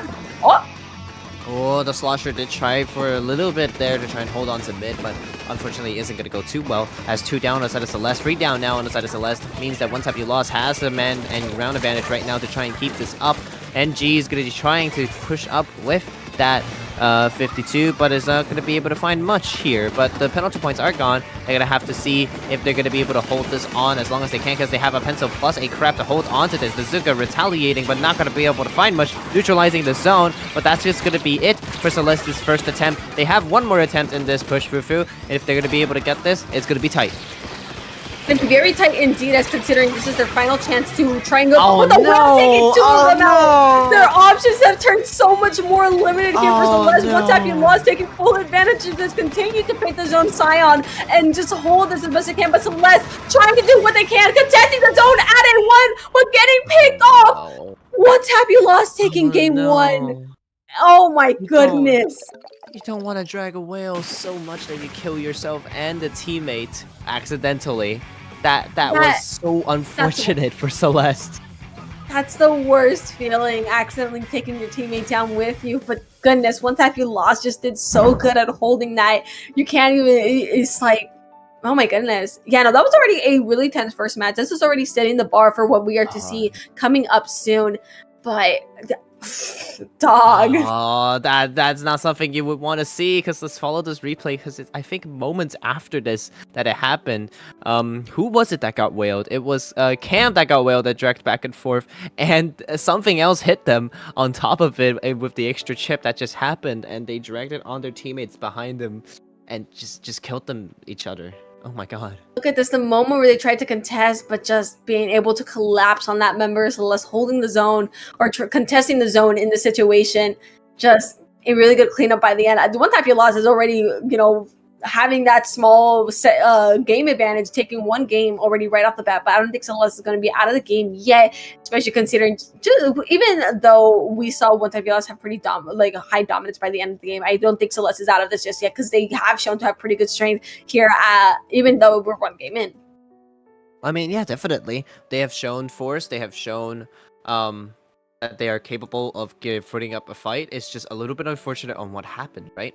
So let's hope that they can regroup, recalculate, and whatever they need to, they get this going. You'll zones. Lila, you'll zones. You'll zones? Oh. Big zone. Huge zone. Huge zone. It's the one of the biggest zones in the game, and I don't think anybody likes it. I got beef with this map just by the sheer size of that zone, as they may have mentioned 3 different times in the span of 10 seconds. But seeing that Pento come out, trying to, find some way to work around that. Pentos on each side is definitely to be, expected, especially for a map like this. But relatively, those comps are staying similar, if not the same. I believe they're the same comps on both sides. Both sides didn't need to change. They said, okay, that works. We're just doing the same thing. But Celeste, you really got to be careful this time around. The whales on this map too is powerful, and if you're not careful enough, it's gonna be rough. And that cooler placement is not exactly wonders for your team, but it is going to find 3 players down on the side. Maybe it's just like a little distraction tactic, like, hey, big soda there. Look at the big soda that's on top of the pillow. I do that all the time when I was playing Pencil. It's like, ooh, you want the soda so bad? Go get it! It's like, go get it! Okay, dude, these pencils just putting that paint on the floor. Celeste already having a whole other zone, which is already really good to start. Again, this zone it feels almost near impossible to flip sometimes. So, one type you lost has to get so much paint on this zone to try and flick it. Even things strikes weren't able to make a dent in, which is just insane. Which goes to show, again, the sheer size of the zone. He's trying to find any picks. I mean, it's not new ground. I did try to find a pick, but only to get picked up right then there. Because that's sometimes the tactics on this map, right? Is you have someone drag alongside each side of the zone, and hopefully you live long enough to be able to hold the zone, which is what one tap you lost just did with 52, and they're able to find some picks, let the pencil paint out the rest of the zone, and they're able to get this starting to take down on their score as well. But those strikes, trying to hold Celeste back, is not going to do much because they're still holding on to that bridge area, and you got to be careful because you don't want to just let that pencil paint out the zone, and you're going to have a down situation. But that big zone, no matter how big, is still going to go down if you have 3 players off the board. Oh, indeed. Celeste having that lovely cap of the zone once more. They're again setting themselves up underneath. Oh, well, we have, interestingly enough, we have the Slosher coming up here, causing some ledge camps as necessary, putting some into pressure, but that blaster, their buddy getting picked off, forced to jump out here. Honestly, a really smart choice there to try and keep yourself, alive a little bit longer, or keep yourself in the game a little bit more. Cam, here we see the Sloshers again. Sloshers doing it out. Cam coming out on top, but one type he lost is now back in center, doing what they can to try and take the zone once more, getting picked off one right here, one each. Ooh. I mean, they're close. They're 20 points off, and this is a scary prospect for one tap you lost because you got to be able to get those kills and points down on the board, and they do actually able to do that. And the zone is now contested in the blue, bright blue for one tap you lost here. So if they're going to be able to keep holding this up, they're going to be able to try and take some points off of one tap you lost here. But with that being said, the Slosher is going to try and pincer this out and fighting as much as they need to at this point. Cooler fights trades are going through. 3 kills for the Slosher there. Huge free kills there. Oh no, absolutely insane here, but Sko coming out on top of that charger. 1v1 on top of that. One type he lost is now having control of the zone. No penalty points on the board, and with that Cooler out and ready to go, they are ready to hold this zone as long as they need to. So let's coming in, going down one on that blaster. It's not one of their pain heavy weapons, so they still have the a better possibility of taking the zone back. But Buddy coming in with the crab, taking another one out. One type he lost is looking well on their way to take this lead, and taking the lead, they do. Oh. Or giving Celeste a taste of their own medicine and locking them out right now. That's 10 points left on the board, though. You gotta paint out the zone as much as you need. Those strikes are not gonna be enough. You're gonna have someone else paint the zone. The range blaster isn't gonna do it. You don't have enough paint on that zone. You're not gonna be able to get it. Look at how blue and orange it is still. It's still relatively all blue. Yeah, no, pretty much all. But like we said, the zone is absolutely ridiculous. Those strikes we saw just were on a typical zone. They might be enough to at least halt the zone. Not this time. And one tap you lost, coming in with a second win of the set right here. Just again, that luck, just that hold at the end. It's whenever the scores get closer, whenever you really got to pull through it. That's when everything just comes together. It all just locks into place. Are in the situation of playing for EOTEL zone, you definitely want to be able to secure as longevity as you can going into a game free, right? Because now Celeste is really on the back foot now. Absolutely, having 2 games down is definitely it gets a little it's a little bit tense. It gets to you a little bit, but hopefully not enough here because Celeste still platypus. Hold on. Honestly, I think they're still in this. Like I said, I do want to believe that they're still in this because we saw that these Perry the platypus. No, it's just a platypus. It's just a platypus. Oh, what's a platypus doing here? I do believe there's Perry the platypus. I love my silly little guy, but yeah. So silly, so cross-eyes for me. But I do genuinely believe that Celeste is still able to, hold their ground here because despite the 2-0 score, these scores were still relatively close in what we saw. But one type he lost is just able to push us through even further and taking a lot of these games to the very end and getting that crown. So I want to see how they're going to prove on Mahi Mahi. Yeah, Mahi Mahi is going to be interesting too because, like, this time around, it's not going to be a big zone, but it's going to be a small zone with a small map. No changes from Celeste here, and also one tap you lost, so maybe they really just, this time around, 3 times for sure. If it ain't broke, don't fix it. Yeah, these teams are sticking to their guns, already making quick openings. It's actually going to be one tap you lost that actually gets to the zone first here, but with that blaster being forcing them to move back again. I want to see this blaster in action here because we know how strong blaster can be here. But already one tap you lost going down on that gal, losing one of their shooters, but then Crab coming in to try and help make that extra space that they might just need. I believe they're in the game. They're losing the zone here. There we go. Celeste now having control of the zone for the first time in the game. I mean, we're only down to 70 points. We're only less than a minute into the game here, but these teams are moving incredibly quickly for this. Yeah, definitely. But where this is gonna be close games because Celeste now has this lockout set up and ready to go. But like you said, that range blaster will be the key player to try and hold off of the areas that Celeste wants to hold, because now with the stage dropped and Milky has so much more options to ledge, and look at how aggressive they are with that left side already. They're already trying to do as much as they can, and they know they need to take them out as they do find a trade with it, but that's going to be 2 down for Celeste here. And the Whale chasing down the last. They're going to have to watch out for the pencil though. Don't get shot out twice, because one tap you lost.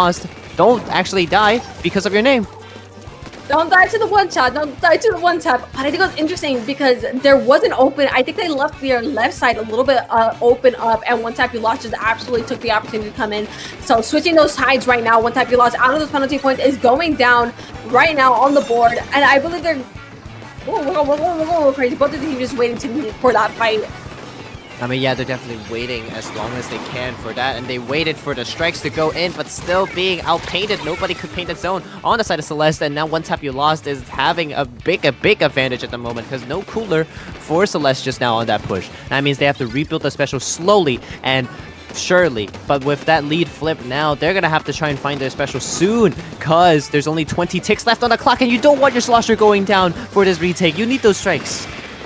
Oh yeah, for sure. And so, again, these crabs, we've mentioned it before, but these crabs are really good at making that space, and Funny especially is doing a really good job at doing that. Seeing the splash, seeing the paint that can be on the floor. The other thing is those shooters that we're just going to be with all the strikes coming in and not able to contest. One tap you lost in a blink of an eye, ending the game, taking the set 3-0.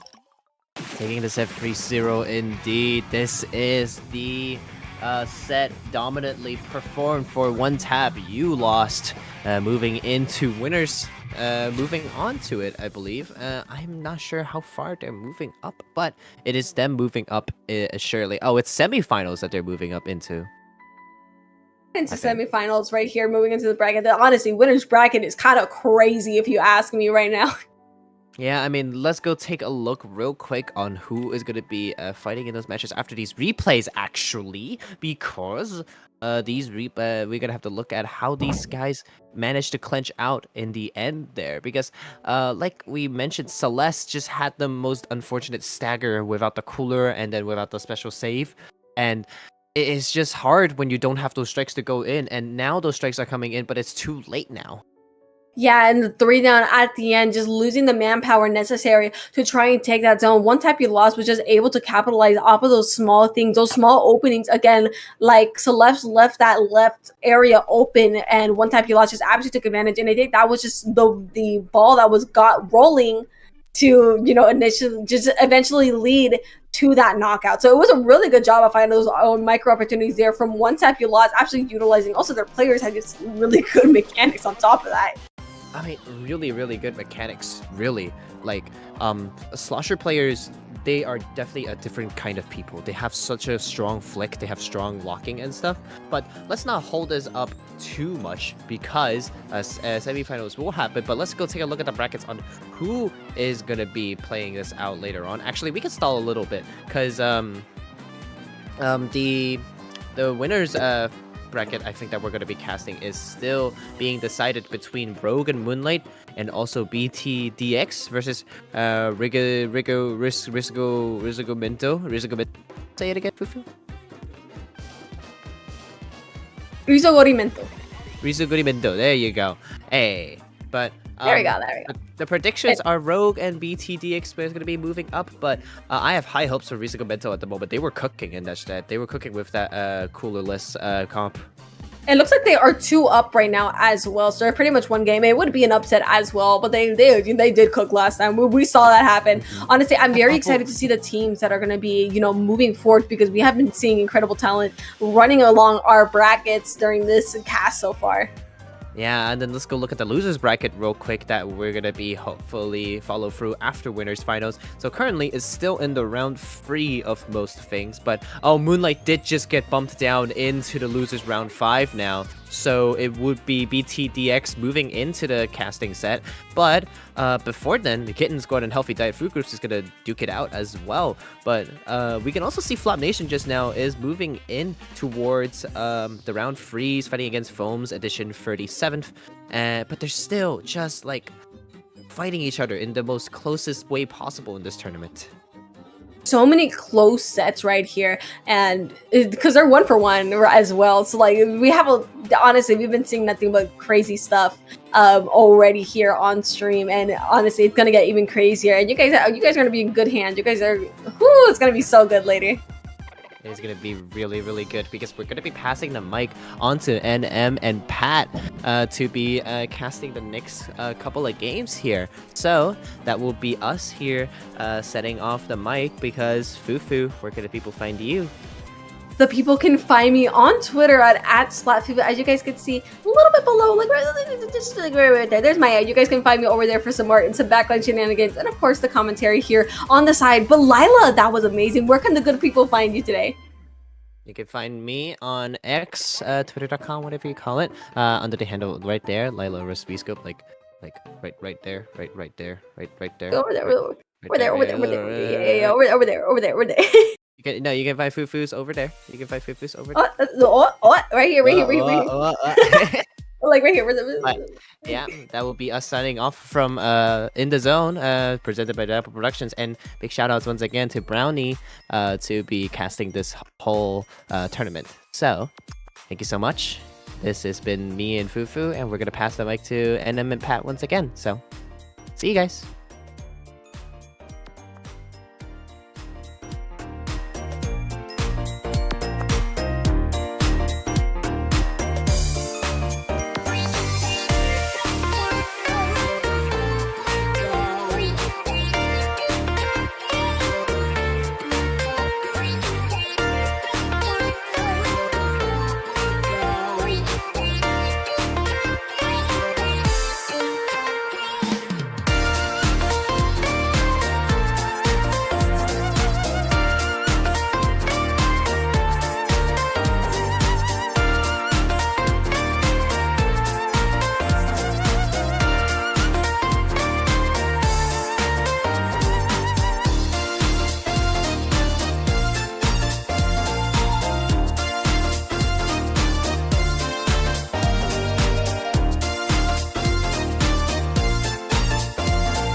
Splatoon Stronghold, a stronghold for competitive Splatoon, providing resources to long-timers and newcomers alike. If you're new to the competitive scene or still figuring out how to join, we have a Getting Started guide and plenty of other resources to help you in your journey. If you are a seasoned veteran, we still have plenty to offer. You can find and join tournaments as well as participate in our Captain Forum and find free agents and teams. Our mission is to make competitive Splatoon easily accessible to everyone. So what are you waiting for? Join the Splatoon Stronghold today!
Hello, everybody, and welcome back. Hope you're in the zone for this In the Zone today. I'm NM, of course, joined here by Pat as we're now getting into semifinals.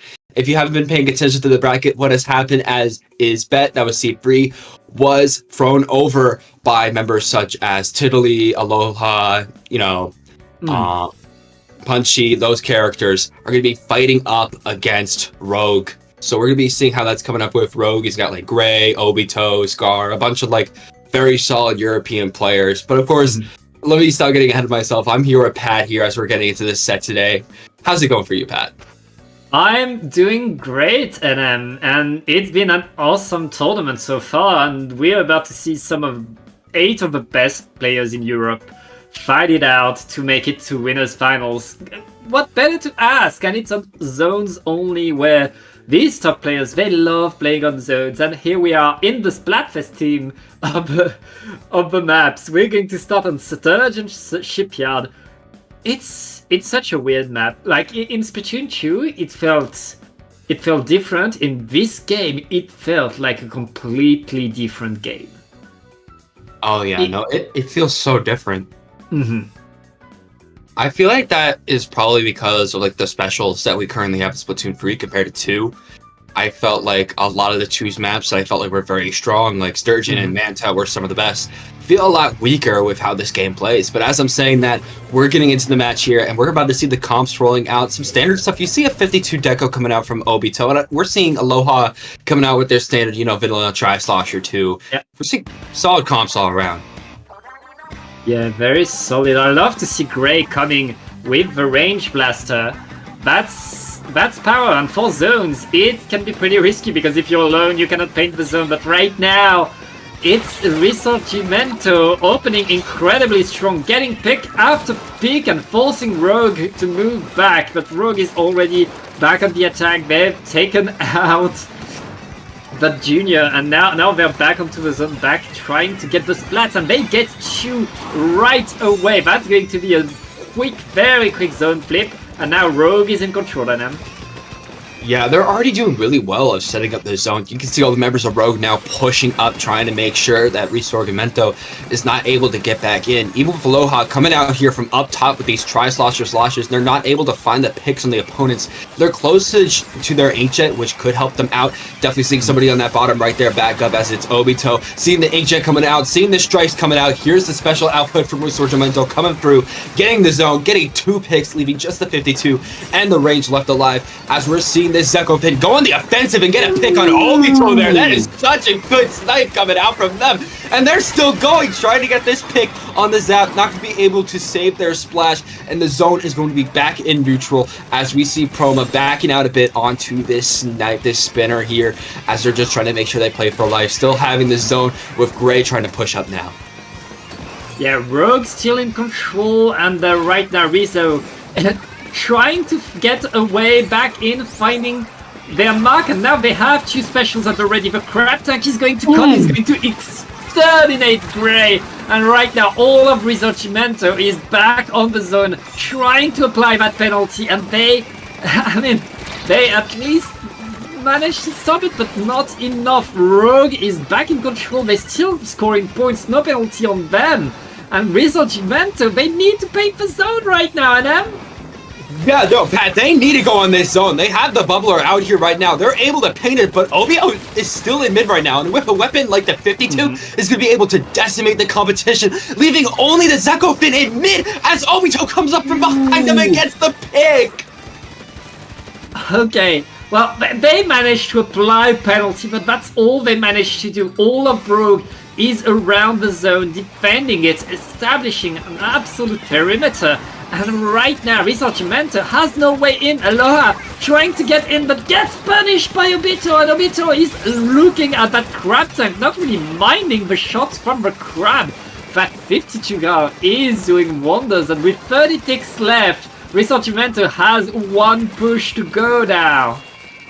Yeah, Pat, currently they're in a corner, and it's not going to help that Obito is currently sharking from their bottom left, able to get Punchy pretty easy there as they're going for that Zeko Fin, able to get him, leaving just the Junior left alive here, and that is going to be a wipeout at the end of Game 1, going to Rogue. Rogue getting this one incredibly strongly. Risorgimento were able to get a few fights, were able to get the zone at some point, but when Rogue has the momentum, when Rogue has the zone, it's so tough to push them away, and Risorgimento really not able to do that in game 1. Yeah, no, they weren't able to. I felt like they had some shining moments. We especially saw a lot like Jay just kept pushing up with the Charger, even with someone like that playing very aggressive. They were very good at setting up even with the bubble or inkjet, but they weren't able to just keep life or watch out for Obito, as they were able to flank and put pressure on them multiple times. I feel like watching every side they can and making sure that they're safe in that regard will definitely help them out, which they definitely have to watch out for now as we're moving on to a map like Mako Mart. It's, as I said, Risorgimento were doing the right things. It's just that Rogue was constantly at the exact right spot, doing the exact right thing. To make that right thing fail, to make that very specific like attack that Risorgimento, Rogue constantly had a read on them and was stopping what they were doing masterfully. It's going to take Risorgimento. They need to bring a surprise. They need to do something different, because if they do the same thing, Rogue is going to see them coming and is going to defeat them. Yeah, and I can definitely see like Rogue's comp shutting them down so many times. Range Blaster is really strong in this map. 52, well, it's not the vanilla one with Splash Wall, it's still going to be very strong on a map like this. They got to make sure that they know what Rogue is coming with and find a way to counteract that as we're getting into this match. Here we go, game number 2 already coming. The Rogues are bringing a bucket to the adventure. Meanwhile, Risorgimento not really changing their composition.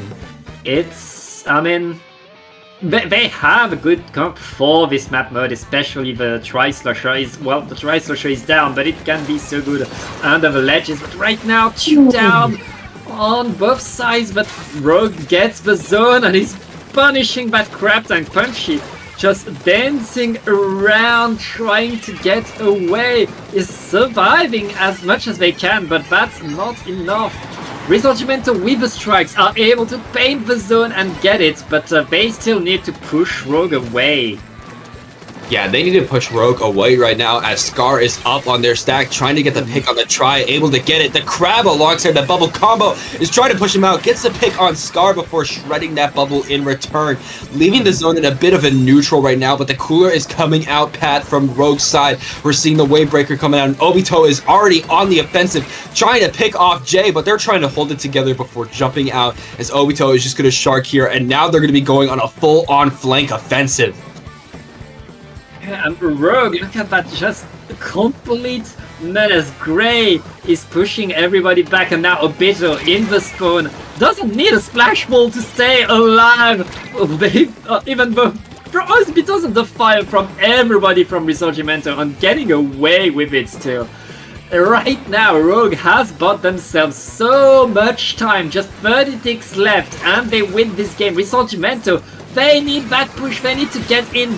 Strikes are coming in, crabs coming in, everything is coming in, and Risorgimento able to apply penalty, but they lost all of their resources for that. Rogue is still on the map, cleaning up and getting a wipeout. That is really good coming out from Rogue, but we can't count down Risorgimento right now, because that was really good, at least getting them in a penalty, giving them a little bit more time to come back in, but it's still not looking good as Proma is on their snipe, but they're going to be picked off but before getting Aloha in return. And we're seeing Gray alongside Obito trying to come in from the right side, going to get punished because of it, but Punchy has their crab tank right now. They're able to get a little bit more space for their teammates to be coming in. Even with this Wavebreaker coming out, they're able to use their triple ink strikes and Big Bubbler, and that's a zone finally in their favor. They have the life right now, but Punchy has to back up before they get splatted here by Scar as they're coming in from the left side. But the Junior is able to pick him out in return. Such a good pick. Junior going for Obito right now. Can they get the pick? They're the only one left alive though. They gotta go out. It's just Italy. And that's a delayed wipeout before taking out Gray in return. And again, Risorgimento able to apply penalty, able to take the zone for a few seconds, but Rogue is answering in kind and just getting back into attack mode. No more penalty for Rogue right now. They're about to score the KO. Punchy is getting in with the crab. Everything is thrown out the zone right now. It's 2v2, and all Rogue needs to do to win is to paint that square. They have a Tacticular on the zone. They are denying everything Risorgimento needs to capture now, and they're so close. They're so close right now. It's literally every team trying to go in, but we see Gray going on their stack to be able to get one. Alright, that's a wipeout! Second game going to Rogue! But Risorgimento able to maintain the zone neutral for like 10 seconds there, but not able to apply penalty. They were so close to it. But even if they apply penalty there, Rogue was always coming back. Rogue always had the resources to get back in the game and punish what Risorgimento was doing. Yeah, they were always able to do something. You saw Obito pretty much every second or almost every second of that game either trying to push into our spawn or in their spawn. And you saw, especially at the end there, both teams were just kind of in a standstill trying to paint the zone until Gray and Obito were like, you know what? Screw it. We're just going to go onto the stack. We're going to make a mercy play and just go straight for their throats. And that's what they did and got them the win right at the end there. You see Gray trying to go for Tiddly there, able to get the pick, Obito following them, able to get the pick on Punchy. The last two were on that block getting picked off by all the other members. And that's really a wonder of coordination that Rogue is showing. Again, these teams, I mean, these 8 players are so good and so fast, but Rogue able to just keep track of everything constantly and manage all of their resources to make sure that whatever Risorgimento does, Rogue still has players on the board. Rogue has their specials ready to just re-push, make sure that Risorgimento doesn't have any point. But let's look at this game. This could be the final game. Risorgimento needs to change things, needs to surprise Rogue, and Rogue right now are bringing the pencil to seal the deal. Promano with it is such a beast with that pencil. That's going to be so tough for Risorgimento. Yeah, especially since Risorgimento is opting to just kind of stick with their short-range comp, not really wanting to change anything. I mean, another really solid map for weapons like Tri-Slosher, but they're going to have to definitely put in more work as their range is getting a lot longer. But so many picks are coming out here, and Gray almost got Punchy there, but they were able to stay alive for at least a little longer, as Gray is already going into their spawn. They're already like, all right, I want to get to winners finals now, and I want them gone. Obito here too, as always, both of them on the aggressive. Tiddly just hiding a little bit there on that wall, but Obito's going straight for the behind on that ramp. Go for Tiddly. Can they get the pick? No, they can't. The Junior was able to pick off the 52. That is something you do not see a lot, but that's what happened there. Gray trying to back out, not able to. But Rogue, even though having a lot of points right now, Tiddly is going in, getting so many more picks. This is a battle Junior going on out here right now before getting picked off out the pencil. They did so much there, getting the picks they needed, able to get the zone for Risorgimento pad. As we're seeing them locking down right now, but Rogue looks like they're getting a little bit of leeway. Yeah, the battle Junior was enough to push, but Rogue is already back in action, back forcing all of Risorgimento to get back to spawn one way or another. The screen right there just forcing Tiddly to move away. Tiddly cannot go battle Junior through that screen. And right now, Rogue again in control and with 2 down onto Risorgimento. Risorgimento need to regroup, need to wait for the rest of the team if they want to push. Yeah, no, they gotta wait right now, and Punchy is literally hiding on a wall, trying to make sure Obito doesn't pick them off, finally getting the pick on them, allowing them to push forward even a little bit, but they know where Aloha is right now, as Scar and Gray are pushing up. Scar trying to use their lob shots best they can, but we see Punchy coming out here with the crowd, the big bubbler coming through too, pushing Obito back just even a little bit, but they're still going to be alive. Gray's going to be coming in here too, comboing with their teammates. Junior in a corner, going to get picked off, and it's just 20 points left right now. Risorgimento gotta find something here, or it's going to be lights out for them as Gray is going in, trying to pick off that Zeko Fin. Aloha coming from up top and using the top, isn't going to get anything, and it's so close, but they're going to be going, and that's it. That's the set.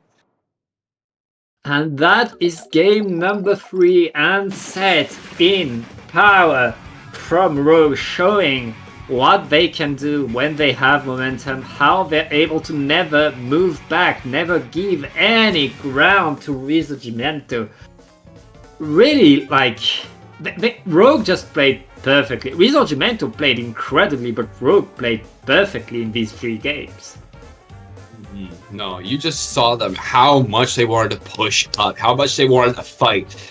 Both Scar, Obito, and Gray always pushing up with each other, getting the picks they needed, especially Obito, especially in those first two games, always behind them. Even at that third game a little bit, always in their spawn. As far as they can go, they want to get in there, make sure Risorgimento could not get anything done.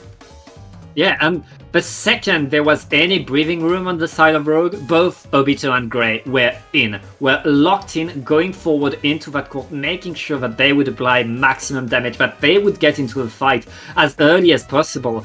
And even if they were losing that fight, they had the time to respawn and get back onto the zone fast enough that Risorgimento could not capitalize off of their deaths. Rogue really mastering completely zones and showing why they are in winners finals, where we will see them very, very soon. Yeah, we're going to be seeing them coming up in just a second, going up against whoever wins between Flop Pot and One Tap You Lost. They're currently 2-1 right now, so we're going to be seeing coming up next who's going to be fighting a Rogue in the winners finals. But looking at the losers bracket a little bit, of course, it's not the end for Risorgimento. They're going to be waiting quite a bit between some other matches, but we might be seeing them again just maybe soon. Yeah. We'll see all of that very soon. Do not go anywhere. We're going to take a short break, and we will see you all in winners finals.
And welcome back to In the Zone. It's now time for winners finals. The two undefeated teams in this tournament are about to decide which team is going to go to grand finals first. On one side, we have One Tap You Lost that just defeated team number 1. On the other side, we have Rogue, team number 2, that showed how strong they are just earlier in the stream. And this is In the Zone winners finals. This is the top 2 teams in this tournament so far, and they are coming in strong. Yeah, especially One Tap You Lost. Honestly, both of them. We just saw what Rogue did just a set ago to get here and all of the fighting power they had. But you have to realize One Tap You Lost just beat half of the world champions, plus Zero and Goss. That's a pretty big result to take into account when going into this. So even though we didn't watch them last set, we know what they can do if they can take them down. Yeah, anything is possible, and we're going to start on Inkblot Art Academy.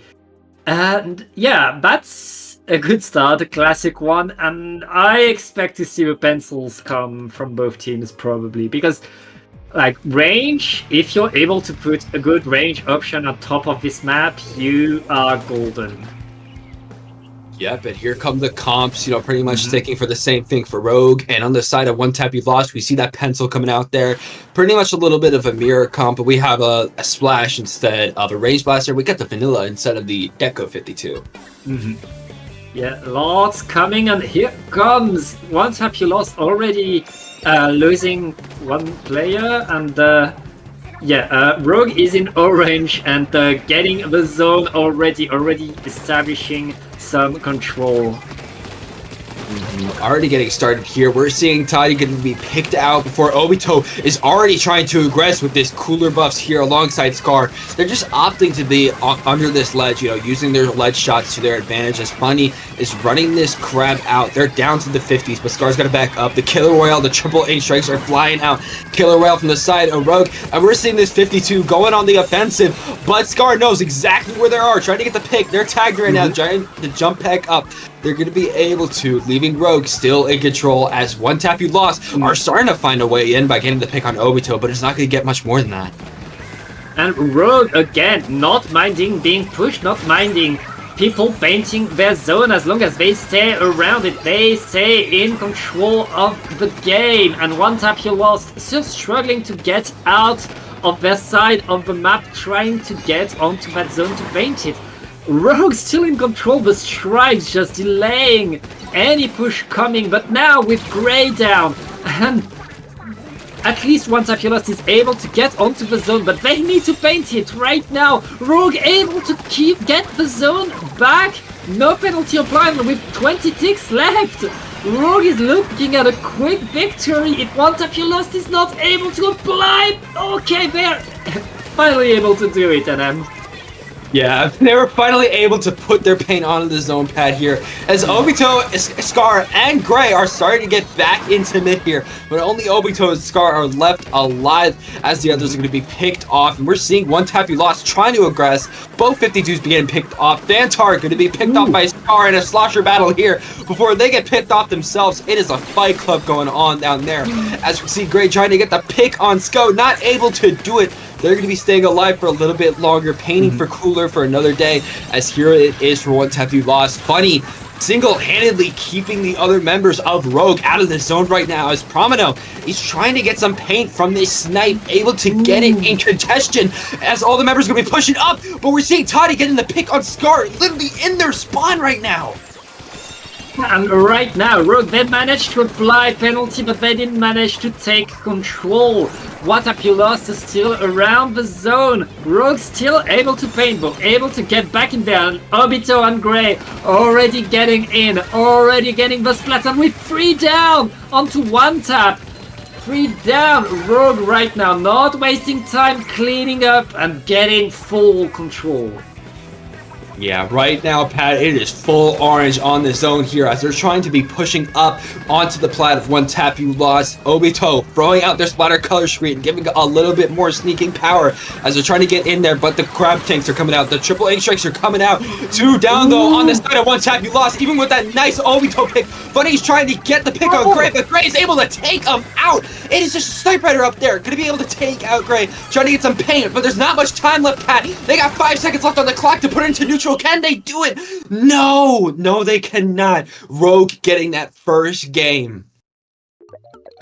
I mean, one tap you lost really put Rogue in difficulty, but Rogue really having the momentum like a sledgehammer cannot be stopped once they are going and showing incredible strength. That being said, what tap you lost, they were able to push Rogue away. They were able to get the fights on Rogue. They were not that far behind, and they're like, unlike the previous team that Rogue faced, are able to just get back in that game and force Rogue to do their best, to try their hardest to pop off, to get the win. So if one tap you lost is able to reproduce that, do that a little bit more, Rogue is in difficulty. Yeah, they were able to win some fights you saw in mid there, especially, their 52 Toddy, which is a nice Japanese player from New Generation, but they got to get a little bit more momentum going if they want to match what Rogue keeps doing.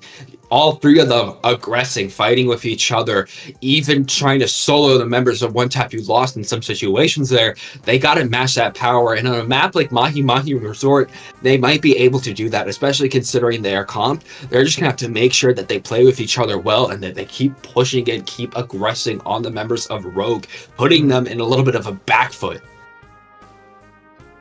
Yeah, and on this map, we're going to see a lot. Okay, players not wasting any time getting in there. And let's see. Okay, no change in composition on the side of Rogue. And no change on the side of one tap you lost. It's going to be about the plays. And one tap you lost, all they need to do is find the coordination, win that team fight into mid to get that zone. And right away, there's 1 down on each side. Both teams still trying to get the advantage, the upper hand, and right now Fanta are able to just tie up the score and give the zone to one tap you lost. Yeah, they were able to take an early lead there, Pat, but aren't they going to be able to keep it here? They are for at least a little bit longer, as we're seeing Sadi and Fantar there coming in through mid. One going on the left side. Fantar trying to get something. They see Scar. They're not going to be able to get the pick, though, as Scar is going to be using these triple ink strikes to hold back the members of one tap you lost. Really, really good on a map as small as this right now. We're seeing Toddy trying to fight with their other members, able to get the pick on Scar. Killer Whale coming out onto the zone, getting the assist on Gray. They're going on a really solid push right now, but can Obito stop them? Yes, they can before going out themselves, but still, this is really in favor of one tap you lost as they have the advantage, they have the zone, they have the players and the paint right now. But can Rogue get something going here, able to take the Snipe Rider out? Both Snipe Riders out from either side, but here come the triple ink strikes, and the zone finally going for Rogue, but 2 of them are going to go down on one tap you lost. The coordinated attack by Rogue just stopping everything, and the water hasn't dropped yet. The water levels are still high. Obito is punished in the spawn right there. Rogue looking to get that lead. One tap you lost is not that far from getting back in there. Water's going to drop as one tap you lost is getting in, trying to paint the zone, trying to apply penalty, get back in control. And right now Gray is going to go out with a trade. One tap is back in blue on the zone. Yeah, they're back in it. Scar on top of this block, trying to get some picks in here. Gonna be able to take Fantar out before they go down, leaving enough time for Obito to sweep in and get the pick. There they go, they get the zone, but we see Toddy on that right side trying to get something there. Not gonna be able to, as Obito is gonna shut that down once again. Getting the screen on that right side, pushing the rest of one tap you lost members onto the left, trying to get some easy picks here, but they're not going to be flying in that easily. Obito trying to get a pick on their side. 2 of them going to be punished because of that, leaving Scar, the only aggressor left alive, trying to back up as Fantar is going to be putting these strikes on the zone, trying to take it back in the favor one tap you lost. gonna be taking it pretty easy with a small zone like that. Scar going down, Obito going down. 52 trying to make something work, not gonna be able to get anything else from that. Gray is still alive though, gonna be able to get the pick on Fantar as they're looking at that Snipe Rider. They want that pick, but they're gonna jump out. They see the splash, they see the danger. Triple ink strikes coming out from Scar. This could be really powerful right now for Rogue to push in with those strikes, but they're keeping the members of One Tap You Lost either picked off or just backed up as much as possible. They have to find something in order to take out Rogue, and that range blaster pick might be it. That's a good start, but right now One Tap You Lost need to attack.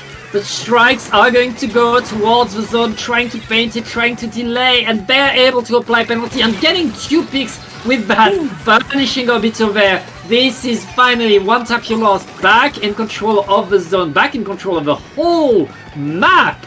But they don't have any penalty left either. They're in a very good spot to get the lead. You know, they're in a really good spot right now to get the lead. If the members of Rogue can't find something here, they're going to be able to get it. Obito going down is really good, but the triple ink strikes coming through. Not going to be able to find anything with no additional pain. Everybody on the side of One Tap You Lost painting, and they're going to be able to get the lead with that pick on Scar. Even if Funny's going to go down, Obito is alone here on this left side. They're going to have to try really hard if they want something, but with the strikes coming out and both Snipe Riders looking at that zone, it's anyone's game, but it's looking like it's One Tap You Lost. Elbow and 3 down. The members of Rogue have got some pain right now. They're trying to outpaint Funny. They're not able to get the pick on Funny. They're just swimming around trying to get the pick on Gray, but they're not going to be able to. Watching this jump, that was so close right there, but Rogue is still in it. Even if they're getting picked off, they still have a chance, but they have 30 seconds left on the clock pad. They got lucky at the end there. If Funny was just a little bit faster, it would have been the end for them. But with only 25 seconds, they gotta find something or it's gonna be over. That was so close, but it's not over. Rogue needs a monster push and they need to hold the zone for so long. They need to do it now, but with 2 players down, it's going to be pretty tough for them. Obito trying to get in, trying to paint the zone. Right now the zone is neutralized, but they need to flip it with a crab tank raining down onto it. They're able to capture the zone, but 2 players down still. It's just Gray, and it's going to be game number 2 for One Tap You Lost. What a comeback by One Tap. You know, One Tap had just such a beautiful comeback there. They figured out exactly how Rogue wanted to play, fighting as much as possible. So they were like, okay, on this map, let's just make sure they're as separated as possible. We saw a lot, especially at the end there, Obito and Scar either on right or left alone. As you can see in this instant replay here, this is around the beginning of the match. This is when One Tap was starting to get a really solid push in there, trying to get the picks. But of course, Rogue was able to get in there, especially with the coordination. Obito pinching them from behind, able to control the zone. So much yellow on this map. And this is really where Fantar and the rest of One Tap started to get in. Of course, Triple Ink Strike, such a good tool on this map to get the zone. Everybody getting the pick on Obito there. They all started to form together near this end here, especially as you see Scar and Gray alone on the right side. Even though they're all picked off, Funny was able to keep the paint on the board, get the jump on Obito. You know, a splash can outpaint a range blaster very easily, but they got picked in the end. But that's really what we saw. Yeah, we saw so much like moves, and right there, One Tap You Lost, showing that they were able to win this fight onto Rogue, to push Rogue away, to punish Rogue being a bit too aggro sometimes, a bit too on the side. And as you said, Toddy being constantly on the side of Rogue with that 52 gal, forcing them to look to the side, forcing them to look back. And the power of a good gal on both sides, we have monster players on these 52 gals, showing really what you can do when you're behind enemy lines, forcing the opponent. And it's going to be decided by these kinds of players, or really the time that the opponent is not painting the zone is good for you. And we're going to go to a double zones, but we don't see that often. It's going to be Undertow Spillway. Yeah, I'm excited to see how these teams play on Undertow, especially with the recent renovations that we've had to the map. We might see a lot more, you know, flanking with that little alcove under Snipe, and seeing the comps coming out here. Again, we've gone so far into this tournament that we're only going to be seeing a little change, as Obito is going to be going towards the vanilla 52 here. Yeah, it's going to be Vanilla 52 and an end zap for Promano right there. Rogue really changing the way they do things. No backline, but right now 3 down. It's just Promano with the zap, trying to stay alive, trying to wait for the rest of the team with the tactical, but all of one tap you lost, know where they were, are getting in, trying to get in the fight. Fanta is getting one, is going to get punished for it. Rogue is back in the game, but they lost a lot of points. Oh wait, Funny! Funny is still in this right now, getting one, but they're going to get picked off. But that was so much of one tap you lost on that cooler location that it got him halfway through their pointers right now. Fantar on this right side trying to pick off Promino. Promino just staying back a little bit, just trying to paint.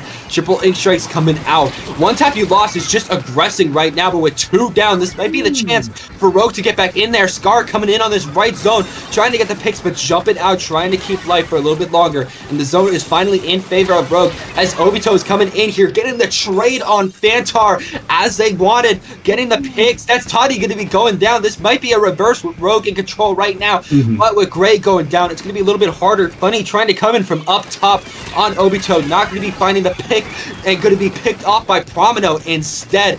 Rogue wants to take control, and of course that Vanilla 52 is going to help a lot on a map as narrow as this. The splash wall plus the 2-shot is so powerful, and we're seeing so many members of One Tap pretty much backed up as Obito is going to be wondering, do I go on this uninkable? Not wanting to as 2 are down. They're going to be getting the flank on Funny, trying to get this sniper. They're going to be able to get the pick. That's 3 down. It's almost the zone back in favor of Rogue as they're going to be able to take the lead. Obito taking them to school right now, but they're going to be finally taken out by that crab tank. One tap you lost, getting back in there. They conceded the lead, but they're finally back in control and putting themselves there. And we've seen both of these teams get huge control, so we can expect Rogue. They know they need to take their time. They know they need to a very, very good push if they want to go forward. And right now, One Tap is under there, trying to harass, trying to get the splats. Proma is jumping down, getting 1, getting 2, and painting the zones. Rogue is going to apply that penalty, get back in control, and push One Tap away. That is beautiful, Pat, coming out from Promino there. Zap can be a really strong Slayer when it needs to be. Getting Obito in, trying to get the picks on Fantar and the rest of One Tap right now. Not going to be able to finding anything, but going to be able to keep him back with this killer whale. Trying to get in there, but can Fantar connect that slosh? Trying to get Obito. They're backed up in a corner right now. 2-on-1. Obito's going to be going down. The triple ink strikes coming out here. 2 down on Rogue. This could be One Tap's chance to try to get in there. Bunny with the crab tank trying to get the picks on Gray. Gray, though, going to be going from behind. They're still living right now. Yes, they're going to be going down. 2 down right now on Rogue, Pat, as One Tap you lost is finally going to be getting their zone back in control. But with just 1.5 minutes left on the clock, they need to shred these penalties as much as possible right now. And with Rogue coming back in with the pain, even this triple ink strike is not able to stop Gray, as they're going to be able to take out the Snipe Rider before Funny is able to take him out too. And right now, Rogue, just like that, takes back that control, applies that penalty, keeps that lead. And with 1 minute and a peanuts left, One Tap you lost needs a big push. Funny getting the trade onto Gray right now, but you don't want to trade. You want to be able to push to keep your players on the map. Rogue is keeping the zone right now. Cooler is active for One Tap. And Fantar is going to get punished for these strikes. 2 down onto One Tap. Rogue is still in control. They almost have no penalty left. It's a 2v2 right now. 2v2 in 30 seconds. Probably now going to be going down. It is just Obito on his zone, left alive, trying to make something happen here. They have the killer whale going up against the opponent's killer whale right now. So much is happening. Fantar's going to be going down to a bomb last second as Funny has their crab take on the map pad, keeping back the members of Rogue, getting the pick on Gray as Obito is stuck on a wall right now with so much orange paint around them. Funny going to be coming in from the right alongside Fantar, coming from up top. Even though they're going to get picked off, that was really solid. As they just try to get the zone right now, they're not going to be able to. As Funny is going to be picked off here. Such a pivotal moment with barely any overtime. Rogue is going to be able to lock it down and take Undertow Spillway in their favor. Yeah, with the lead, Alliance Rogue, all they needed was to deny that zone. Deny in neutral is all you need to delay the overtime and win this. But this was so close, so back and forth between these two teams, showing that this winners finals is going to go the distance. I mean, both teams were in danger during that game. One Tap You Lost opened incredibly strong, almost getting a wipe onto Rogue, and then snowballing everything, getting like 60 points onto Rogue, and then Rogue getting back in there, getting splat after splat after splat, Obito popping off right there.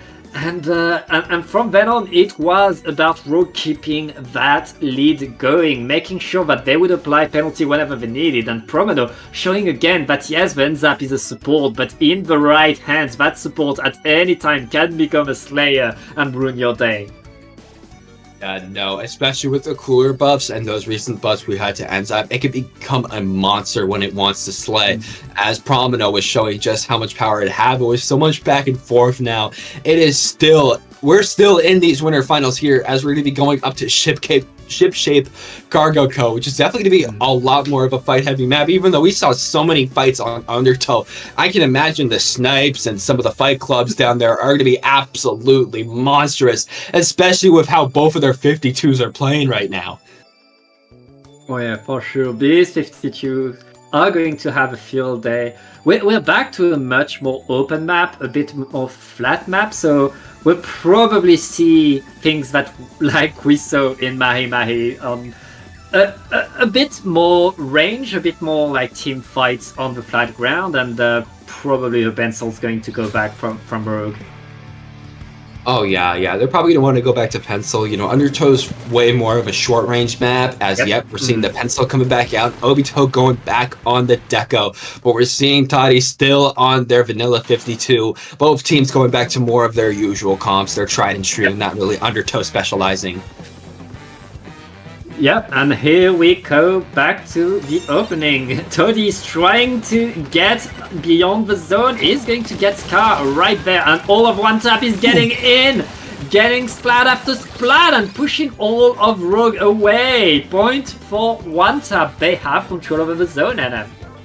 Yeah, they have solid control right now. All this map is looking blue as Rogue is trying to find a way in. We're seeing the range and Scar up on the top right, trying to get some pain in there. Triple ink strikes are coming in. This could give them a chance to start fighting. But with a counter triple ink strike, that's not going to prove good, as Gray is going to be going down to Phantom right now, as they're just pushing in with these crab tank shots from Funny. Going to be able to get so many picks on the board, and that's already halfway down in terms of pointage for One Tap, as Rogue is only just starting to get back into their base here, trying to get the paint, but not going to be able to, as Fantar is still in their fight club. Going to be able to get the pick on Gray there. That was so good, as Promino is coming in, trying to help their teammates, but it's not going to be doing well, as Funny is just going to be making a beeline towards them, but they're getting in the jumps. Gray is going to be picked off. Scar trying to make something work, going to be able to get one, and that's going to be all of the picks. And just like that, a walkout happens, and One Tap took that game with no sweat.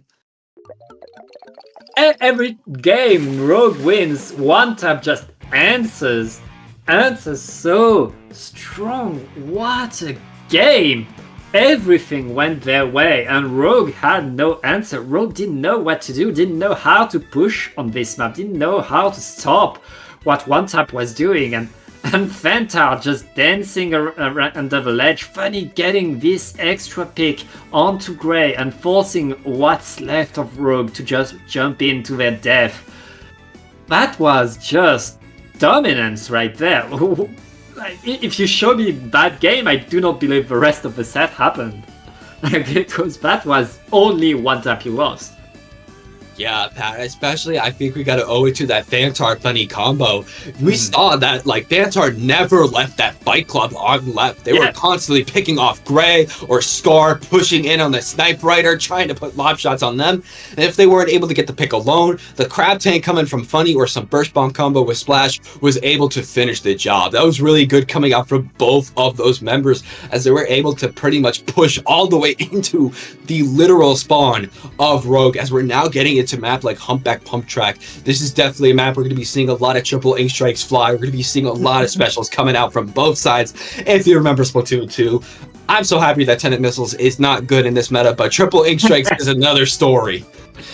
Yeah, and it's such a chaotic map where you can constantly go on the opponent's street, flank to the left, flank to the right. The width of the map allows you to have so many different plays.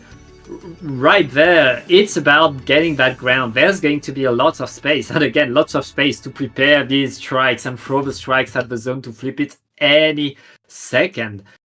I mean, as a showdown map, that has to be scary because anything can happen on Humpback.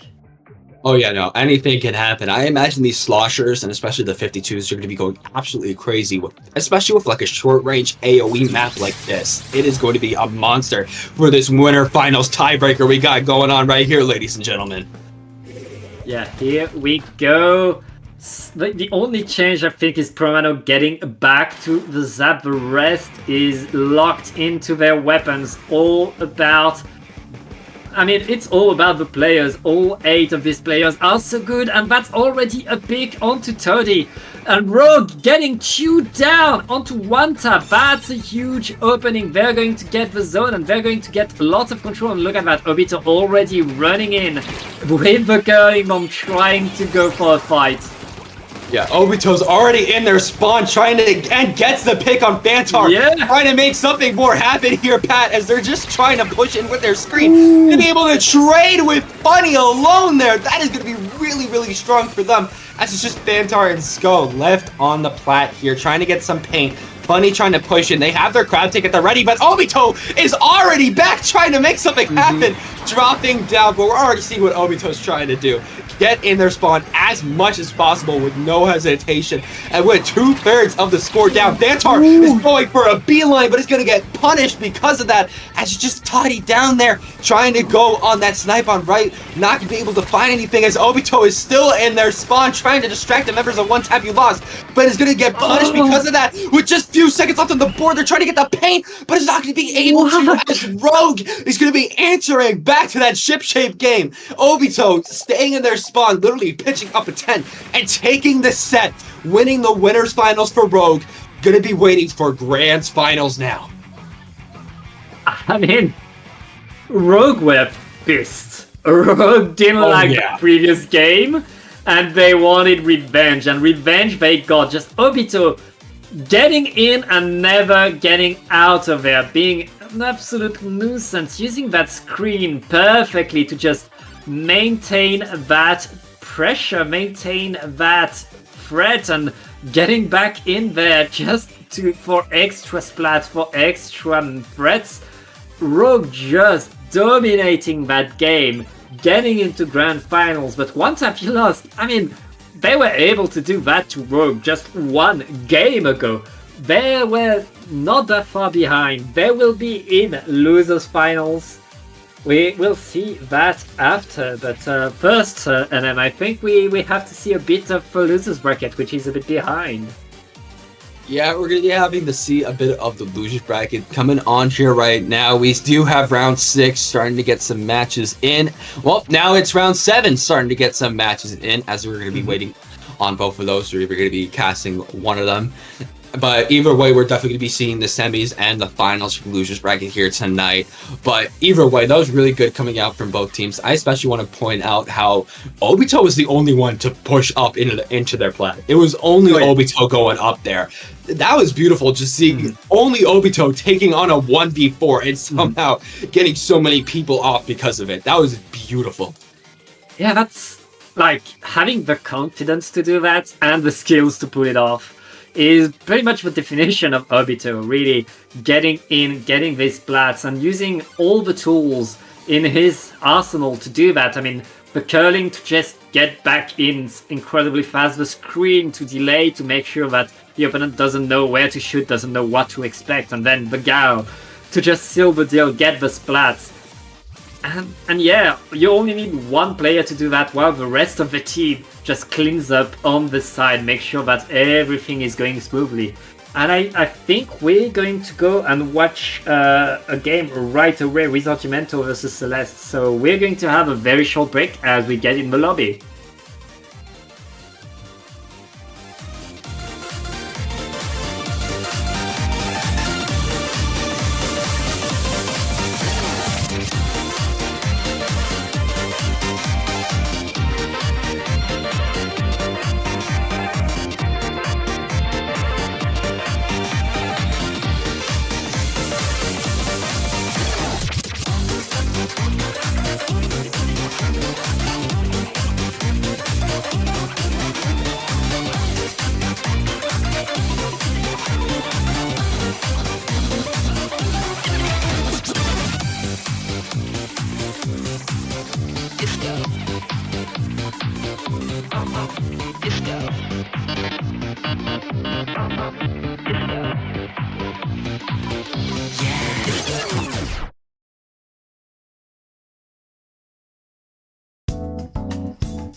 Zekofin Architect is not really going to leave. I think Are we on? Okay, we're on. You can hear us now. Chat, can you hear us? Oh, okay. Yeah. All right. Live, Perfect. So we're gonna watch Celeste versus Risorgimento, two great teams, and I mean these two teams have been doing incredibly strong in this tournament. They were put down by the teams that were in winners finals, that were the only two teams that were able to put them here in losers. So I mean, the team that's able to get that win can brag about it, honestly, because all of these players are so good. Yeah, I know these players are showing they're very strong. We did see a little of Risorgimento just a bit earlier. I imagine, as I was saying before, the junior Tri-Slosher, Splash, and Zekofin comp not going to be going away, as most of these players are one-tricks and are known for these specific weapons. So I imagine they're going to be wanting to stay on these, as we're now just about to get into the map. This is the start of Losers Round 7. Going to be going on Splatzone's Crab Lake. Now we're going to be able to see the comps to see what these teams are going to be bringing into the table. Now that they know that this is their last chance, if they lose any of these sets, they are gone. Yep, and here we go. I mean, you called it on the side of Risorgimento, pretty much all one tricks. On the side of Celeste, we see another Zekofin coming in. We're going to see a Zekofin duel. We don't see that often, and it looks like Risorgimento are in difficulty. Risorgimento in yellow brownie, and Celeste are in control right now. Yeah, Celeste taking an early lead here, as Cam is just going to be trying to get some lob shots off the ledge as Punchy.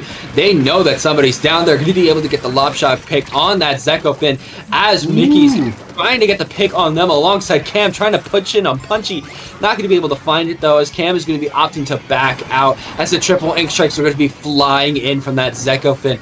Tiddly, Punchy, and Aloha all on the left side, trying to get the picks that they need. Mickey pushing in on Tiddly there, trying to space it out, though. They know how much of Battle Junior they can be, trying not to get picked off to that. But Risorgimento is not getting the paint they need right now, even with Aloha coming out here. It's almost this duel left alive. It's just the Zekofin here. All of the aggressors down. It's just 20 points left on the board.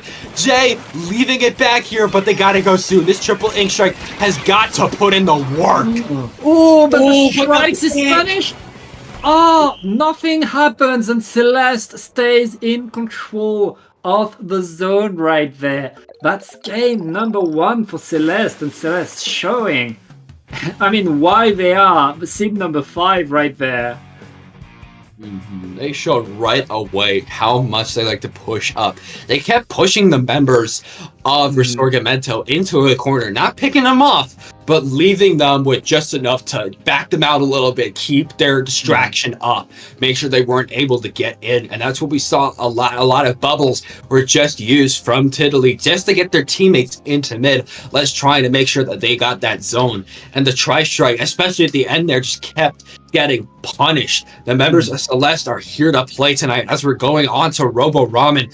We're probably going to be seeing these comps stay. Again, it's so late into the tournament. I don't imagine anybody really wants to change, except if we see something like an Undertow or a Flounder or something like that. Something that where it's like, okay, this map kind of warrants these weapon changes, so we're going to do that. I don't really see anything changing here, as at this point, it's a test of skill, and Risorgimento wants to make sure that they get this win here, because if they lose here, it's wraps.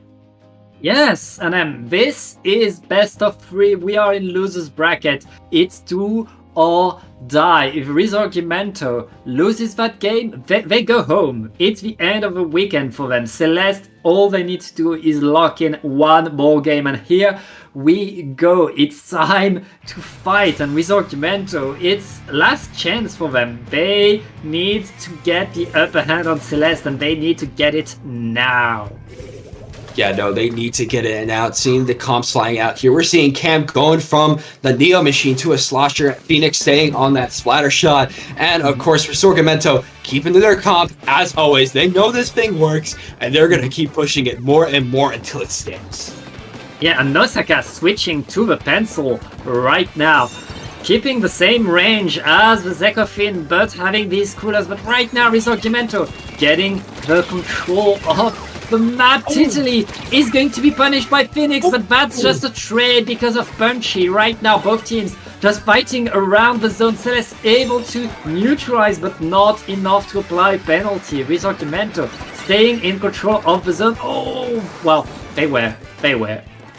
Yeah, we gotta realize that Celeste does have the trilogy of really solid weapons, Slosher, Shot, and Snipe Fighter, but we see so much, and we're gonna be seeing once again why it works on one map like this, as Sokka is gonna be taken out by Lob Shot from Punchy. 2 down here as Punchy is keeping the aggression. Cam in the corner gonna be able to take out Tadally, but Punchy is going to be taking quick work as them. Yeah, and right now Celeste stays in control of the zone. They were not able to score much, but right now they are all around the zone, keeping it. The strikes are traded right there, not finding much. The zone is staying green. Celeste is pushing all of Risorgimento away. And with the bubble, I mean, Risorgimento is able to stay there, at least apply some paint onto the zone, and with 2 down on each side, Celeste is not able to... Oh, wait! Okay. It's just Jay for Risorgimento, and Jay has to move back. Celeste stays in control, and they don't have that much penalty, so they're going to be able to extend their lead pretty soon. Yeah, they're going to be able to extend their lead here. Risorgimento trying to get back in, able to get the zone for at least a little longer, but they're 2 down right now, and one of them is dedicated to being an Inkjet that is not going to provide some nice painting power, as Punchy is going to be jumping back as the members of Celeste are now trying to set up. Mickey going down, though, immediately, even with the Zuka taking down 2. That's going to be really solid coming out from Phoenix, as they're going to be able to push up onto this Crab, the only one left alive for Risorgimento here. We're seeing Phoenix trying to come in from up top, trying to play light though, making sure they don't get rolled over by this mecha machine here, as the Punchy trying to go onto the top right. They're trying to get something here, but Celeste have so much paint, and the members of Risorgimento, they have to get something to get them back in, but this triple ink strike might be the thing to do it. No, as paint is going to still be in favor of Celeste. Crab Tank trying to make something work, trying to put Cam on the back foot here. Not going to be able to, as Cam is still in it to win it. Able to take Tiddly down to the ground, trying to get the pick on Punchy here, but Punchy's going to punch him right back. Get a triple there. That's going to be really good for them, as Jay's just going to be doing that. Punchy going to be getting the jump pick. They're going straight in there, and they're almost at a Crab Tank right now. This could be really, really good for Risorgimento, as that snipe on Phoenix is just going to concern them even more. Punchy flipped that game around, and now Risorgimento using all that momentum, using that position to really take control of the game. All they need to do is hold a little bit longer. Mickey is trying to get in, but there's a bubbler on the zone right now. But oh! What a way to get in! A wipeout by Celeste. Celeste gives that lead.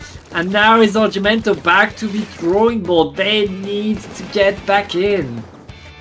Yeah, no, they need to find a way back in right now, especially with Phoenix taking Tiddly out. It's not going to be looking good for Risorgimento. Punchy's trying to get this pick on Phoenix. They see them there, not going to be able to find it. Triple ink strike going to be coming out from Jay, trying to get the paint on the board. Not going to be able to, but Punchy is trying to make a flank, but Pam is going to be shutting them down. Coolers on the board for Celeste, as they're going to be running in here with single digits left on the board. We're seeing Tiddly putting their bubble on there, trying to get the paint, trying to get it at last control, but no. It is going to be Celeste taking that second game and taking this set, knocking Risorgimento out of the tournament. Really good coming out, though, from Risorgimento, especially from Punchy there, as we saw them flip that game around for a little bit.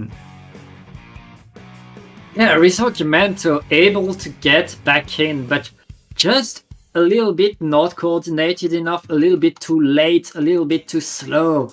Celeste just outpacing them, outslaying them, and getting more points, keeping the zone, keeping that control outside of that absolute pop-off by Punchy right there. That allowed all of Risorgimento to take control of the zone, to go forward, to initiate a lockdown. It was all Celeste, and here you see Punchy just getting the final splat of that pop-off, but like that was not enough. Once Celeste was back into play, Celeste had the game.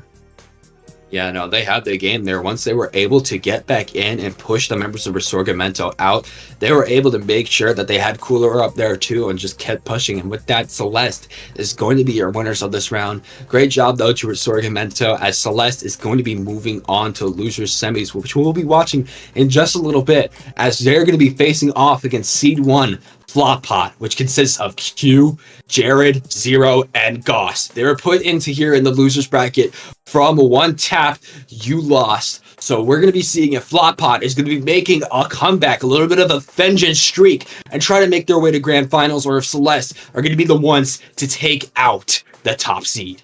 Don't go anywhere, as we got an exciting match coming up in just a little bit.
And welcome back. We are now in losers semifinals of In the Zones. There's not that many teams left. There's only the cream of the crop, the top of the stack. It's Flop Pot versus Celeste. We just saw Celeste dominate losers quarters NM. And now they're going against Flop Pot. Flop Pot having, what can we say about Flop Pot other than Q, Zero, Goss, and Jared? Yeah, no, really strong members from all across the North American scene. 2 of them being world champions just this past month. In the losers bracket right now, courtesy of One Tap You Lost, very, very close set. As I do have to say so myself from watching it, but we're going to be seeing if Flatpot is going to be able to keep a hold on the tournament, going to be trying to get back to the grand finals as they want to get that win, trying to go up against Celeste, trying to shut them down. But can Celeste be the ones to make their name for themselves and shut down Flatpot in losers semis? That's good. That's the big question. Yeah, and it's extra dangerous because we're still in best of 3 NM, and we're going to start on Umami. Let's see what these teams are bringing. Jared is coming in with a squeezer. I don't think we've seen a squeezer so far in this tournament. Yeah, no. Especially with the recent nerfs it had, it has fallen down so much compared to the other 2 like Trizuka midlines that you don't see it as much, and you don't really consider it as much either with the 220p. But we're going to be seeing Jared come out with it, and on the other side with Celeste, we're seeing the comp that they stuck with in Robo Robin, and we're seeing these Zukas flying out, able to take out 2 on Flopot, getting an early lead out for them if they're going to be able to paint the zone. Phoenix is going to be able to take out Jared. It's just Zero in the corner, punishing Phoenix, as Zero is going to be using their screen to try to push in. Curling bombs going all around on this zone right here, trying to get the pick on Kim and Yu, but it's going to be playing back a little bit, just trying to paint for the zone as Jared is setting up on this right side. With the strikes flying out though, it's leaving Jared in a bit of a weak spot, but the Zuka is trying to make something from it. And right now it's 2 versus 2. Goss able to get 1 bow, pushing Celeste away. But zones for Flopbot. Flopbot are going to be able to make some points now, and they're all around Celeste, trying to delay Celeste, getting in. Celeste able to get to the zone, but Phoenix getting 1, getting 2. Getting punished by that Zuka. Penalty's not applied yet because it's double zones, and right now Flopbot looking to just keep it a bit longer, but Celeste are in there looking for a fight. Oh wait, teams are not able to get yet. Flopbot is still making a few more points. Yeah, they're still making a few more points here, trying to keep it as long as possible, trying to shut out Celeste, as we're seeing Zero going all the way in here with Jared. Jared getting picked off, Phoenix getting punished, trying to get the pick on Cam, able to get it. Zero pushing it more and more, getting the paint on the board, getting it down to 50, making going down before they can even leave their spawn. Same thing with Phoenix. These Trizukas are going crazy from Goss and Jared today, as Goss is going all the way in, getting the pick on Cam, setting them up on Snipe right now. Jared coming in with this Trizuka too, but Mickey is going to be able to punish them because of that, leaving them in a corner, but the coolers are coming out for Flatpot here. Killer Whale coming out, they know where Zero is. Can they get that pick? They're able to leave it the zone in contention, but Q is able to hold down Mickey before getting picked off themselves. Jared gonna be able to get the pick. It's just Mickey left here trying to get something, but it's about to no, they don't fall off. They're going to be getting the picks here, but they're going to be able to not paint the zone as Goss is trying to push it, trying to pinch them with their teammates. Mickey is still in the corner, trying to get out, but is punished by Goss. And with 3 seconds left on the clock, they're trying to put into congestion, but no. Flopot is able to take the first game in such a scary game, too. Flopbot, they were pushed away. They were outnumbered. Celeste at some point had all 4 players trying to paint the zones, but Flopbot did not receive any penalty. They didn't care. They got pushed away. They kept the zone for themselves. What incredible objective awareness and control by Flopbot. Just being able to go back and forth, but still keeping the zone your way, not getting penalty. That was huge. I mean, that's what you can do when you have double zone NM. But Flopbot here making a statement that what they can do, why they are number 1, why they are so good. Yeah, no, they are really showing the audience today why they're so good and what they're coming here to do. All the Zukas flying around, and both Goss and Zero just absolutely pushing into the opponents. At one point there, the Zukas kept shutting them down, and Goss was literally in their snipe, making sure they could not get out of spawn. That was really beautiful coming out from Flatpot, but we're going to be seeing if they're going to be able to keep up that momentum in Hagglefish, or if Celeste is going to leave them a little bit scared as they're going to be starting to push up. But either way, we're getting into Celeste's scary point. If Celeste loses this, they're gone. Yep, but they need to win on this one. This one is a bit simpler. You don't have that big chunk in the middle. You don't have a double zone. It's Umami, just simpler. And at least Celeste should be able to apply penalty onto Flop because Celeste, they were able to get the pushes. They were able to paint the zones. It's just Flop was a bit ahead of them in their head, painting where they were not. And right now, let's see if Celeste is able to get that comeback. Yep, seeing the comps coming out here. Flatpot is sticking to their tried and true. Meanwhile, Celeste is going to be doing the same thing. We're in loser semis. The teams are not going to be switching their comps, as we're going to be seeing them trying to paint for some early specials coming out here. We're seeing Mickey and Cam trying to push in on this right. I feel like the triple ink strikes and the slosher coming out from Cam is just going to be very, very useful on a map like this, alongside all the Zukas that we're going to be seeing flying around. 2Pat already taking out 0, and Goss from Phoenix all the way from the start, as Celeste is going to be coming in with an early lead. Cam trying to get the pick on Jared in the corner, going to be able to finish them off, leaving just 0 and Goss on this canopy, trying to get the Zuka pick on the Snipe Rider, as they do. Yeah, and right now it's back and forth. It's still the fight, but Celeste staying in control of that zone, keeping that control is so good. 0 though, throwing the screen onto the zone, allowing all of the team to paint. The strikes are going to disperse them though. Both teams just fighting it out all around the zone, which is neutral. The shoot down onto Flop-Pop. Celeste are able to stay there, but wait, how did Flop-Pop split the zone with 2 players down? No, but Flatpot, they're trying to push in here. They're able to take the zone. There we go, getting the penalty out of the way. And here comes so many Zuka shots flying out here from Jared. Goss going to be shut down, but Cam is going to be picked off in return. But Mickey is going to be able to combo with their killer whale, taking 0 out. But they're going to be able to take the zone in their favor. Celeste getting it down more and more here, as they're trying to find a way to push up on Goss. Going to be able to get a trade from them, but they're going to be 2 down right now, as Q is trying to pick off Mickey. Going to be finally able to find it, as Yu has got it back up from Jerry. They're pushing all the way to the front, trying to get everything they can. Cam getting picked off. We're seeing the Zukas flying out from Celeste. 0 coming in from the right, getting the picks, trying to push forward. We're seeing this curling bomb trying to make something here, but even though they're going to be able to squid roll, they're going to be picked off, and it's just Jared left alive in the corner here, and that is a wipeout on Flop-Pot, as Celeste is going to be getting the paint.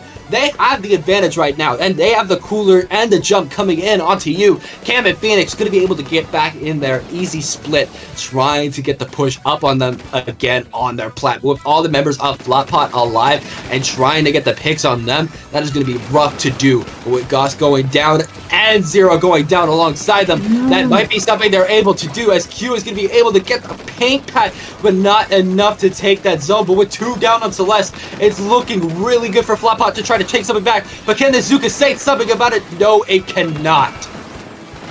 Right now, both teams still fighting above that zone. Flop-Pot able to paint, able to get in, but they're not able to get ahead of the zone, not able to push Celeste away yet. Celeste are still around there. Flop-Pot gets a bit of breathing, but they need to make a few more points if they want that lead. We're only 2 minutes left in this game. It's been such a slow scoring game so far. 4 ticks left, and Celeste able to neutralize the zone right there, but Flop-Pot gets it back, gets that lead by a hair, and Celeste just needs a split second too late. That was so good for Flop-Pot, but Celeste still has control. Even with 2 down, they're able to take out Jared and are trying to make it work. Q going down 2, but 0 is trying to push in on the offensive with these Zuka shots coming out from Goss. So many people and Celeste are going down here, but Yu is able to hold it down. Still in neutral here as the Zuka shots are flying out yet again. Celeste on the back pedal right now, as Flop-Pot has the zone in control, getting a penalty onto Celeste, as the triple X-Strikes are flying up, not to get the zone, but to get the members of Flop Pot out of there. We need to see a flank or something coming out Celeste if they want something here, but that Stuka shot onto Goss might be the answer they need as Phoenix is looking on this left side. They know somebody's there, and there they are. Zero going to go down. The zone is still contested. Gonna finally go to Celeste here as Q and Goss are trying to make their way in. Cam on the bottom right. Q able to get the paint onto the zone, leaving it in congestion. But again, Celeste is still there. They need to get Celeste out of mid as it's so close to them taking the lead, as they're going to be able to take the lead last second, but there's two Zukas out right now. Jared trying to get the pick, two down on Celeste. At Zero is pushing in, but they're going to get picked off by the Zuka shot, but it's Goss still alive in there as they're going to get picked off too. 20 seconds left on the board, Pat. Not looking good as Jared is going to be able to pick off Cam. 2, 3 down. Jared is going on an absolute murder spree. They're going to be able to get the paint. They know where Mickey is. Mickey's trying to make a flank from behind. Are they going to be able to let their team in there? No. As Zero is going to shut them down, and that is going to be so close right now. Phoenix trying to shut them down. The triple H getting it in congestion. Can they get the win? No, they can't. No, they can't. As Slotpot, even with all of that, even with the overtime, even with the triple X-Strikes, even with the Zuka shots, were able to keep it on lock and make sure they did not flop, moving on to losers finals. And that's how close as it gets. These two teams were so evenly matched on Hagglefish, but Floppot able to snatch victory by a hair, by nothing, by a single droplet of ink. What a game, NM! But that means Floppot advances and Celeste, well, they can go home, they can be pretty proud of what they did, but it's the end of a tournament for them. Yeah, no, they did really good coming out from there. We saw just how strong Celeste was in this losers bracket, but in the end, Flopot was able to come out on top and is going to be going to losers finals. But that was still a really exciting set. Chat, you heard how my voice got near the end there. You heard how exciting it got. I was running out of breath there as I just kept going on and on. But either way, Flopot is going to be moving on to fight the very team that put them in the losers bracket just after this break. One tap you lost. Are they going to be able to get revenge on them for putting them and making them flop in winners, or are they going to come back and go to grands? Either way, you're going to find out just after this break. So make sure you're still in the zone as we're going to be right back.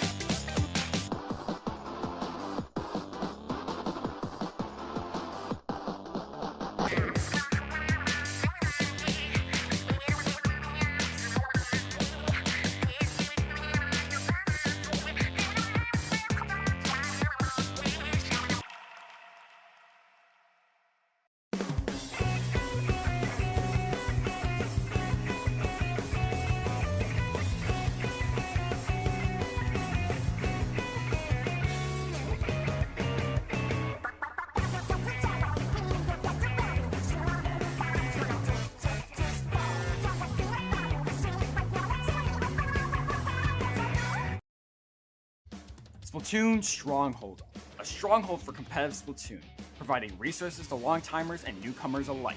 If you're new to the competitive scene or still figuring out how to join, we have a getting started guide and plenty of other resources to help you in your journey. If you are a seasoned veteran, we still have plenty to offer. You can find and join tournaments as well as participate in our Captain Forum and find free agents and teams. Our mission is to make competitive Splatoon easily accessible to everyone. So what are you waiting for? Join the Splatoon Stronghold today!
And welcome back to In the Zone. This is now time for losers finals. We are now in the top 3 and we have a great game to show you. It's going to be Floppot, seed number 1 versus the team that put them in losers bracket. One tap, you lost. These two teams have shown us how fast they can go, how hard they can fight, and we are going to start on to Crab Leg Capital. And yeah, very great wide map with lots of grades. The pencils are going to be key. They're going to be very strong here. I mean, we have seen what both of these teams are bringing to the table tonight. We've seen the Fantar Funny combo. We've seen the amount of Zukas and firepower that Floppot have in store. We're going to be seeing which one is going to be stronger as they're going to be coming into the game 1 here. Floppot has so much at stake. They want to make sure that they do not flop in losers final here and come back on top, as we're going to be seeing the comps coming out here. Pat, we're going to be seeing on the side of Floppot, they're going to be sticking to their tried and true. Meanwhile, with Celeste, we're going to be seeing a splash coming out, of course, from Funny. Meanwhile, everything else is pretty much consistent as always. Yep, and here we go. Let's see how it starts. It looks like one tap you lost is already on the zone, trying to paint it, trying to get something. But Crab Tank deployed on top of these grades are going to give all of one tap a lot of room, a lot of space. And right now the zone is for them, but the Scream being deployed right will allow Floppot to just try to get a lot. But they're able to get in, but two down on each side. It's just an all-out brawl. Trade is left and right, but Goss able to get two on the side is going to give the zone to Floppot. Yeah, now Floppot is going to be able to take control right now, and even with Toddy putting out this killer whale, they're going to be holding on, as Toddy is trying to come from this left side here, trying to see if they're going to be able to flank the members of Floppot as they take the lead. Going on the inside of the Spider Color Scream, they are fighting with so much, but they're still alive in here, trying to get the picks, but they're going to be able to get the trade on Goss and put the zone in neutral, at least for a little bit, before Floppot is able to take it back. Meanwhile, Sko up here trying to see if they're going to be able to get some paint on the board. They're so close to a cooler right now, which will help the members of One Tap get in, especially with that pick on 0, as they're going to be coming in, finally taking the zone and putting Floppot in a bit of a disadvantage, with Jared having no room left to breathe up top of there, as they're just trying to push up towards Jared, but it's not going to be able to find the space to do so. Yeah, and Jared is still there with the Tacticular right now, looking to just get a bit more, and with the Zuka coming into action, Floppot should go forward now, trying to dislodge, finally getting it, and stopping that. Oh, what a snipe! That's why you still want to Squeezer. That's why Squeezer is still good at Jared, showing us what they can do. It's a wipe out onto One Tap and them. And Jared is finally going to be going down from down below, but Goss is going to be able to find them with a stray suction bomb, able to avenge their fallen teammate, as Floppot is just going to be holding the zone. The members of One Tap are doing really well in terms of their fights, but they need a little bit more in order to get back in, and that pick on 0 might help out, even with Sko going down. Goss going down too. It's just 2 left alive, as the members of One Tap are getting in there, pushing Jared back more and more, even with that sprinkler coming out from Q. They're going to be able to finally take this zone, as Fantar is coming from this top left, trying to catch Jared by surprise, able to do so, trying to push into Toddy in the corner with that killer whale, able to help them out at least a little bit before Fantar is going to be going back, trying to get the pick on Q, not going to be able to, at least pushing them back with that triple egg strike, but Floppot is now trying to push in. We're seeing Goss, they have their Tri-Zuka right now at the ready, both Zukas coming out here, trying to fight anybody they can, not going to be able to get much, but they're going to be able to get 2 down on the opposing side. Toddy going to be going down, and it's just Funny left on the zone there, keeping it in neutral, but finally going to be going down to a trade with Q. And right now, Floppot back in control, painting the surrounding orange. Jared in position right there with the wall, with the Squeezer, having so much of a threat, and making sure that One Tap cannot really move forward without having Jared to look to account for. All of One Tap though getting in, trying to get in. Toddy is jumping around, trying to get more and more, gets punished for it though. One tap not able to capture yet, and they need. Okay, they apply that penalty, but they have 2 players down, and all of Flop-Up is around them. And right now, Flop-Up looking to get back that control.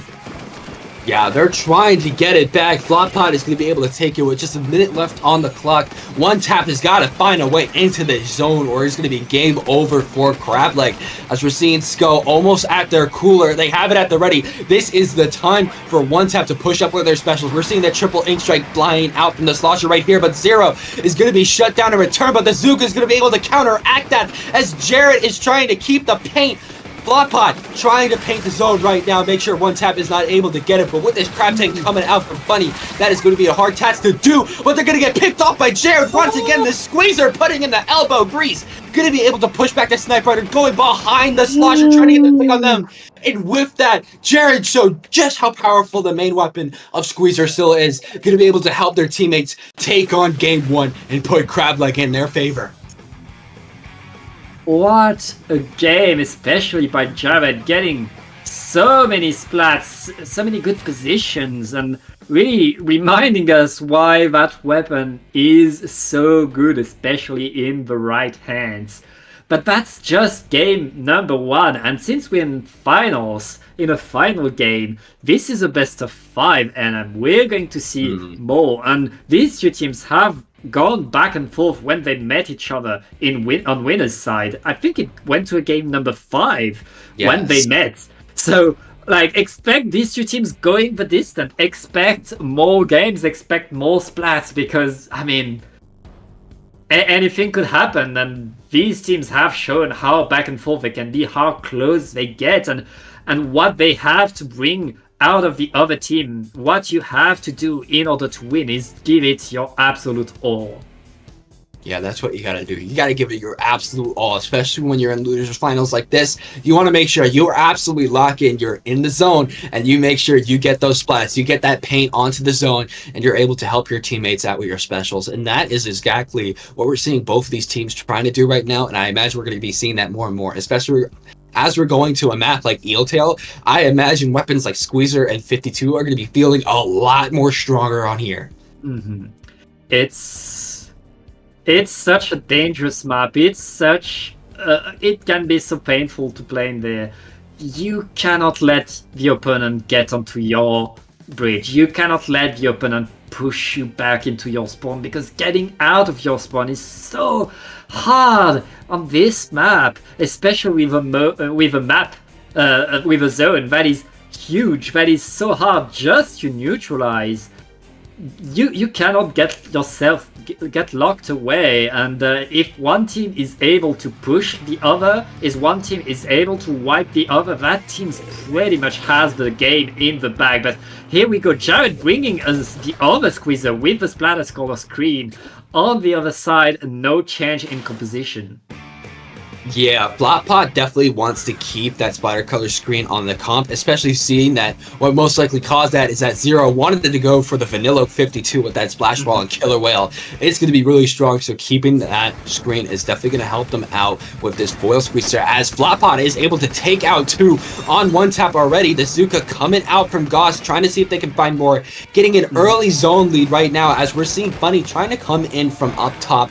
Most of the members here have cooler right now and are just trying to stay back a little bit, make sure they don't get picked off by any stray specials. Funny though is going to be picked off by the shot there, as they're going to keep going further and further. Zero trying to combo with Jared. Jared going down, the killer whale coming out from Dottie here, but Zero is going on a full flank, trying to get something here. Are they going to be able to get that pick? They're definitely getting some distraction on Toddy up, as they're just going all the way around, able to get Funny. Zero's going all the way back, making sure they do not get picked off right now, but that is a really good push coming out from them. Able to take out this typewriter too before they get picked off themselves. But even with 2 left alive on Flopot, they are in a really solid spot right now. They are on the back step, especially with Toddy trying to push up on them. But a lead of 27 this early on is going to prove to be very, very beneficial for how they play the rest of this game. And Zero getting in and forcing all of One Tap to look back, to have to handle that menace that Zero can be, really gave so much time to Flop-Up to score so many points, and Flop-Up back in control of the zone, back in there, cleaning up all around, and now they put their eyes back forward, and look at that, they're getting in, they're trying to get onto that bridge. Zero is going to get splatted by a bomb though. All of One Tap can get back in, they're already on the wall, but there's not that much penalty left onto Flopbot right there. This One Tap needs to get in. Oh! And chew down!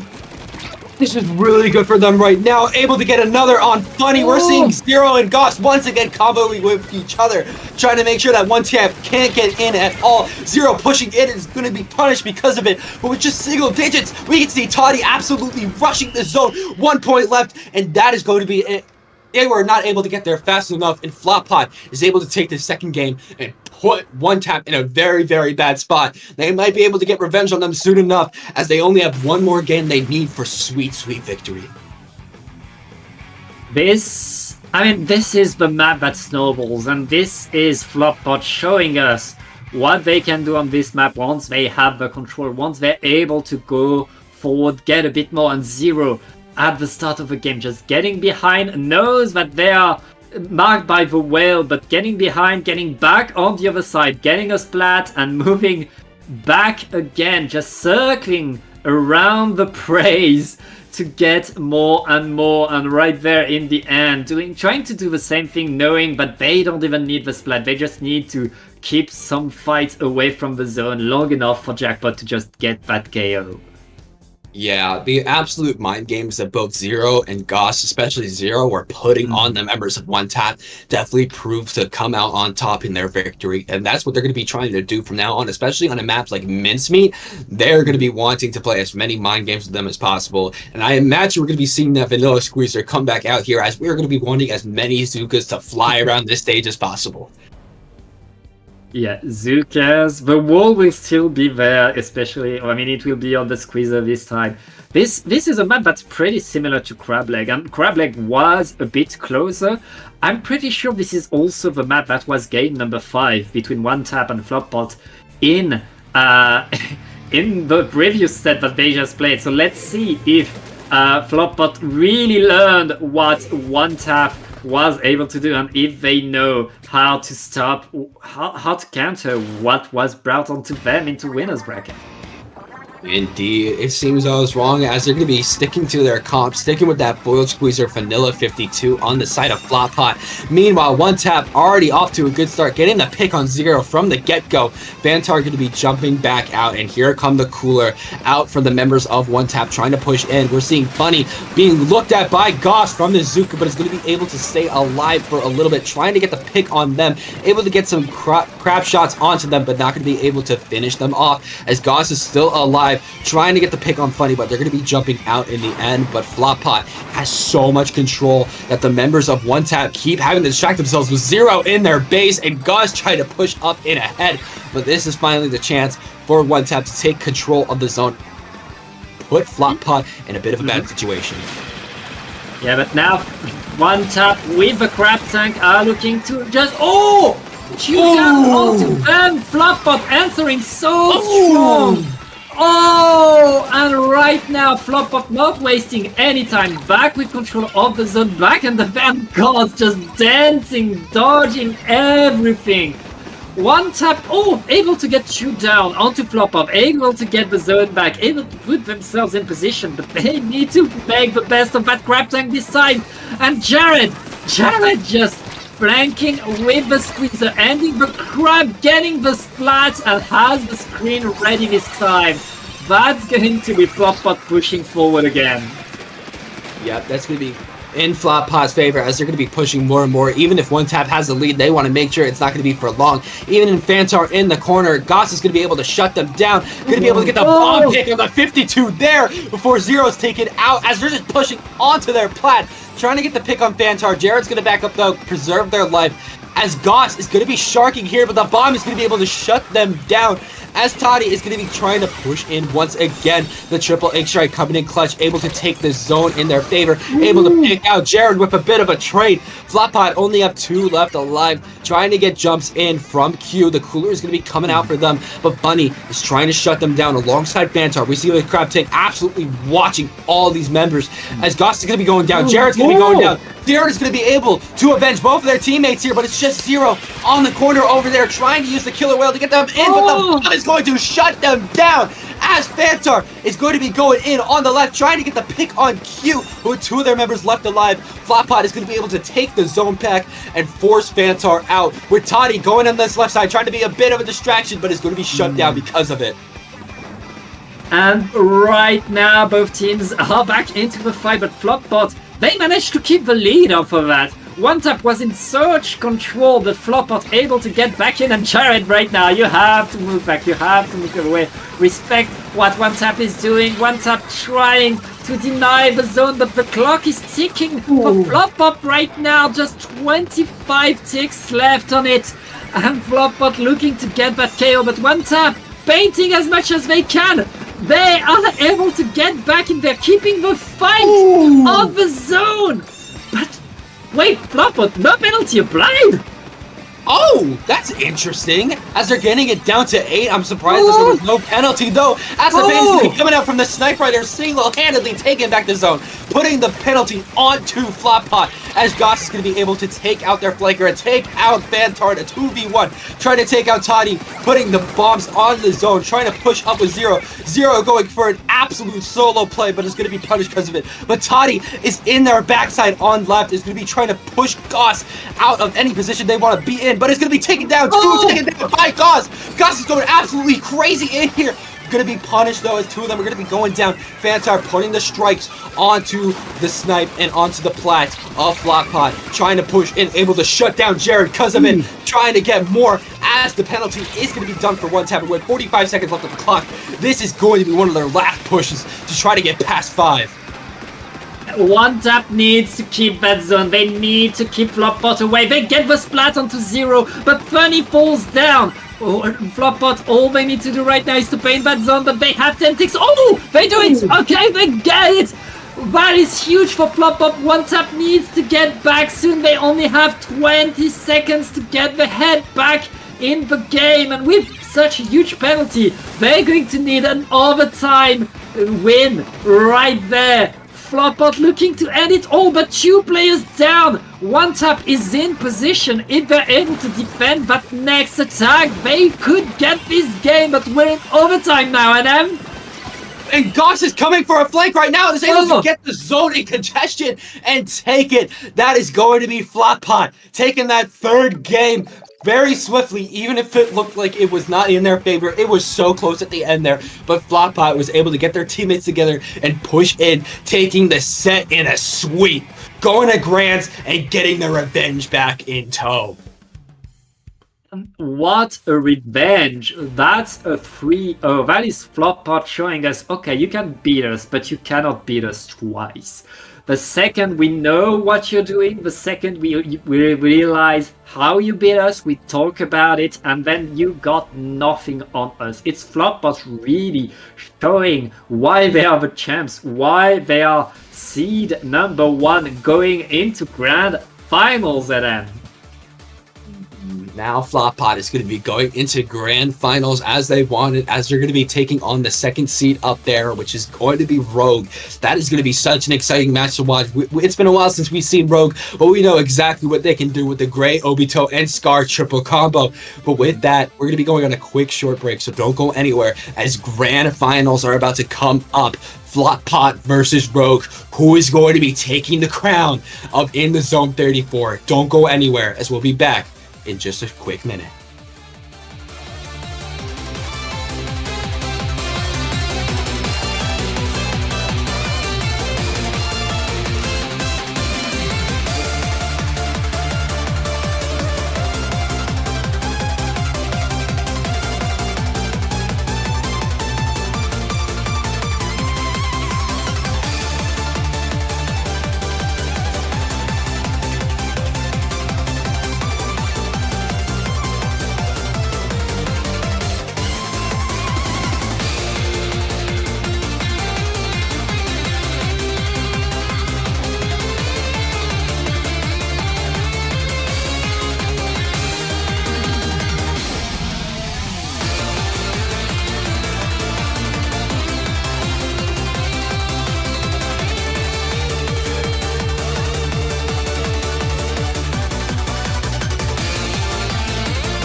Here we are, everybody, the grand finals of In the Zone 34. I am NM, joined by Pat here, as we're going to be seeing if Rogue, with the Obito, Gray, and Scar combo of the constant fighting, scrapping, and flanking, if they're going to be able to take the crown, or if Floppot, after flopping in the winner's bracket, is going to be able to finally come back and take the gold that they were so destined to get with the first seed. We're going to be seeing if they're going to be coming out to get the gold, either team, on Undertow Spillway to start. Of course, both of these teams and everybody here seems to really love the 52, so I imagine we're going to be seeing a lot of that, Pat, as we're going to be starting on this first game here. And it's going to be a battle for the edges between NA and EU. These teams, I mean, we have 4 of 8 of the best players in each region, 4 of 8 of the best players in the seed, but here we go. Q is bringing the heavy edit. Wait. To the battle, and okay, this is the map. Last I checked, Promino was not part of Floppot, and Goss was not part of Rogue. That's good observation. Yeah, just a quick fix of the team comps, make sure that everybody's on the right team. But either way, we are definitely going to be seeing some nice stuff. Of course, the heavy edit we saw from Q there. I imagine we're not going to be seeing any snipers or chargers, and at least in this map, considering it's one of those maps where you want more short-range stuff that can really fight well. That's why we see a lot of 52s, and why Foil Squeezer was going to be picked by Jared there, so that they could have the option of vanilla 52 4-0. Yeah, it's a feisty map. We saw that map in Winners Finals. It's a map with lots of fights where you can get the lockdown, because mid is so restrained. If you're able to get ahead of that hallway, you can guard the whole hallway and keep the 2 zones for yourselves. It's so tough to get back in there, and you want to be able to fight. You want to be able to get the splats. I think we have the team set up right this time, and by the way, you have to blame Jared. Jared is the host of the lobby. I'm outing him. Yeah, don't blame our precious brownie. Blame Jared. But here we go. It's the right players in the teams, and yeah, it's still that. Q is bringing the heavy edit for this map. I love to see a heavy edit, and I'd love to see it work, to be honest. Yeah, I feel like it's just a much stronger ends up that we have here, but either way, we're going to be seeing the teams coming out to fight here tonight. Yep, and here comes the opening. Zoocatch already getting a 1 for Floppot. Floppot is trying to get in, but Gray is answering, is punished though. It's just trades left and right around the zone. Right there, neither team able to really get the upper hand. As I said, that Floppot gets 2 down onto Rogue, and they move forward. They move on to there, cleaning up to the side. That zones for Floppot, but Rogue is already ready to answer. Yeah, they're already ready here. Goss getting that insane snipe with their Trizuka on Promino there. Zero, though, goes down in return, and Gray is already pushing up on Q, getting the pick with this triple ink strike, and is trying to hunt down Jared like a rabid dog, trying to see if they can get him, but not going to be able to, but is still able to secure their zone for them and the rest of Rogue, as they still have the tactical buff, trying to push in, getting the trade on Jared. They're really solid, as Scar is trying to push up on Jared. 0 down 2. Of course, there's so much fighting going on, and Q and Goss are trying to make sure that the other members can get back in. Trizuka trying to find Gray. 0 coming in, not gonna be able to find it. Scar getting this triple ink strike on 0, not getting the pick, but pushing them down just as much, and it's so close for Rogue to get the lead here. 2 down on the side of Floppot. They just need to paint a little bit more, and there is the lead going by just a hair to Rogue. And it's not stopping. Rogue is making more on more points. No! Never mind! Jared getting in, and all of Floppot cleaning up, getting the wipeout, painting the whole map yellow. It's going to be so tough for Rogue to get back from that. They need to regroup, they need to repair the specials and get in strong. Promano already dropped, they have the tactical active, are looking to get the splat, and they already get you. They're going to get back onto the zone. That's not even the lead for Floppot, and Rogue is already painting the zones and applying penalty. Yeah, they're already doing really well in this front. Gray pushing up as per usual is going to be shut down by Jared there. They're going to be able to make him flop, and it's going to be 2 down now on Rogue. Scar trying to make something work, able to get 0 before they're picked off themselves, and Floppot is going to be able to take down the zone, take down Gray, as Promino and Obito are trying to get some type of position, but Obito is going to be taken out. So is Scar getting punished for that jump. Obito coming back in because of the cooler. Promino trying to protect their teammates, but is not able to protect them in time from Gauze Gray going down because of it. As Obito is trying to push up on Jared on the right here, but it's going to be taken out because of it. As them and Zero are pushing up on Scar, and Promino is on that top left with Scar right now. So much fighting going on, but Floppot has so much control, taking out Promino in return. Gray trying to get the pick on Q and onto Jared, as Jared is going to be continuing to mind their business on the zone, but it's 2 down right now for Floppot, as Gray is going in there trying to get the pick on Q. Are they able to get it? Gray's going to be able to back up in time and punish Gray in return. That was so bad on their part, and Zero's pushing up further. 2 down in 1 shot on Rogue. Gray trying to get back in, Scar trying to get the picks, but no, nothing was able to work, and Floppot just kept pushing up, just kept getting the picks, was able to get that first win. And that was so impressive, because Rogue were able to push Floppot away, but Floppot were able to wipe Rogue. Floppot, when they were going forward, they were getting so much more out of their push, using more resources out of Rob, forcing them to go back to spawn, and that was just game number 1, but that was just one map. These two teams have shown us they can fight left and right, and it's going to be decided by not much. Rogue was in the lead for most of that game, and Floppot able to just get back in there. That was so close, and I can't wait to watch more. You know, I cannot wait to watch what these other maps are going to be doing to these teams, especially as we're going into a map as good as Mahi Mahi Resort. We have seen what Rogue was able to do on this map and how much they were able to fight, even when they were getting picked off and pushed off by one tap. Now they're coming back in and they're facing off against Floppot. We know what they want to do here, but is Floppot going to be able to counteract them with the comp and the strategies of their own that we have seen time and time again tonight? Or is Rogue going to pull through and get the victory? Yeah, it's going to be tough, honestly, between these two teams. I have no idea what's going to happen. They're going so fast and so hard, like it's going to be incredibly close, and neither team can blink, because especially on a map like Mahi, a team fight around the zone can go any way. There's so much space, so much coordination that can be gotten.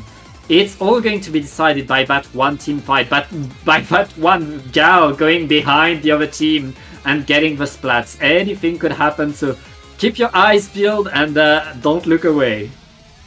Yeah, don't look away, as we're now getting into the second match here. Here we go, going on to Mahi Mahi Resort. We're going to be seeing what these teams are pulling out. It's grand finals. Again, I know I'm saying this a lot, but they're not going to be changing. We're seeing the same comps coming out from both Flop, and we're going to be seeing a little bit of a change up on Rogue, actually ditching the 52 gal in favor of the splatter shot.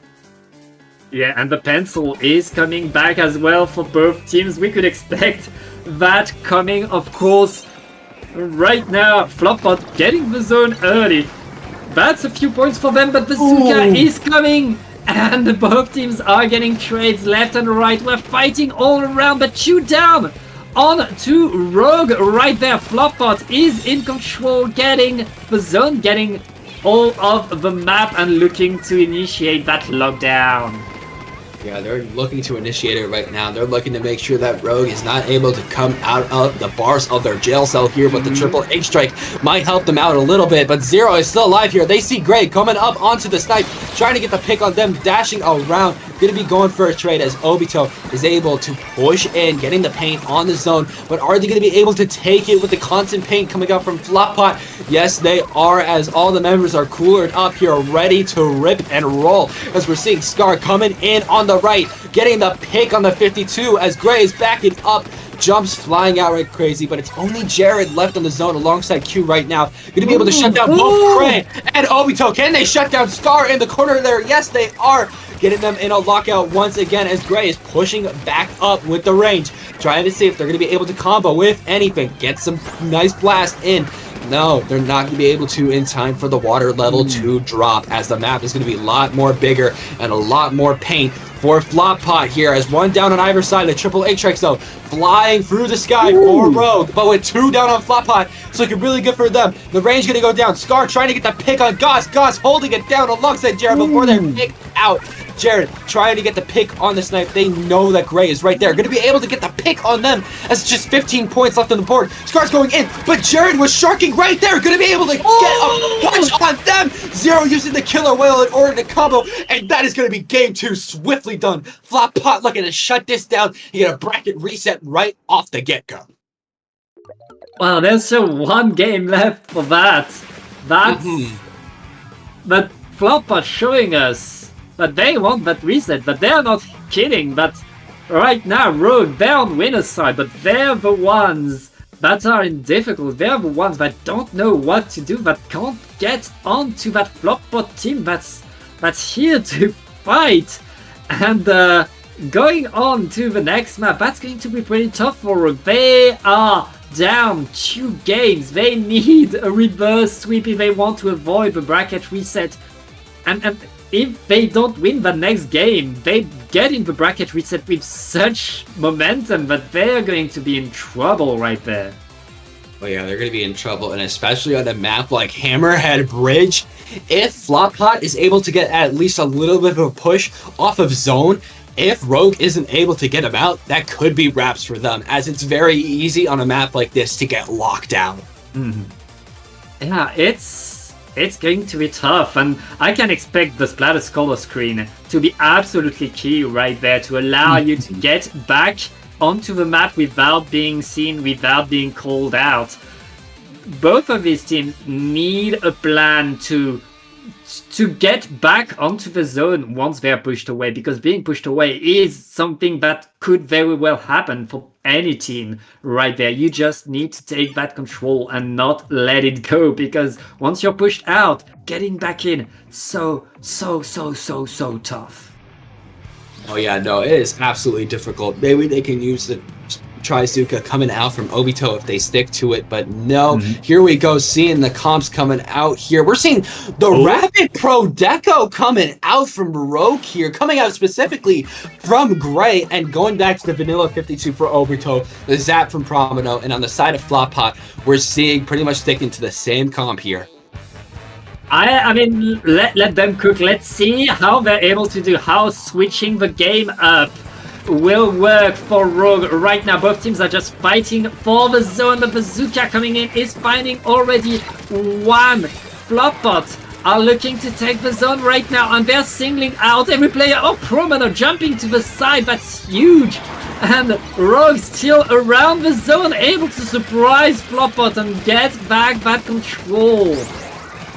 Yeah, trying to get that control right now. Rogue is absolutely pushing, especially with the double killer whale that's coming back and forth. Zero does not care though, as they're able to take out one of their members. Promino just trying to hold down the paint and allow some jumps in, as Flop Pot is going to be able to take out Gray, trying to push up on Obito right now alongside Promino. Obito trying to stay alive for a little bit longer, knowing Zero is going to be about to come in, but it's going to be shut down because of it. Zero going down too though, as Promino, we see here, trying to come up on this left side, but Jared sees exactly where they are, jumping back out because they know that that angle shooter shuts down Jared, as Gray is going to be getting a pick on Zero, and the killer whale is going to be coming out from them alongside all of these combo and chip damage. That is going to be very difficult for Flop Pot to deal with, but they still have control of the zone and are leaving Rogue in trouble on that left side. They're not able to come out from that, even with this pick on Gauze.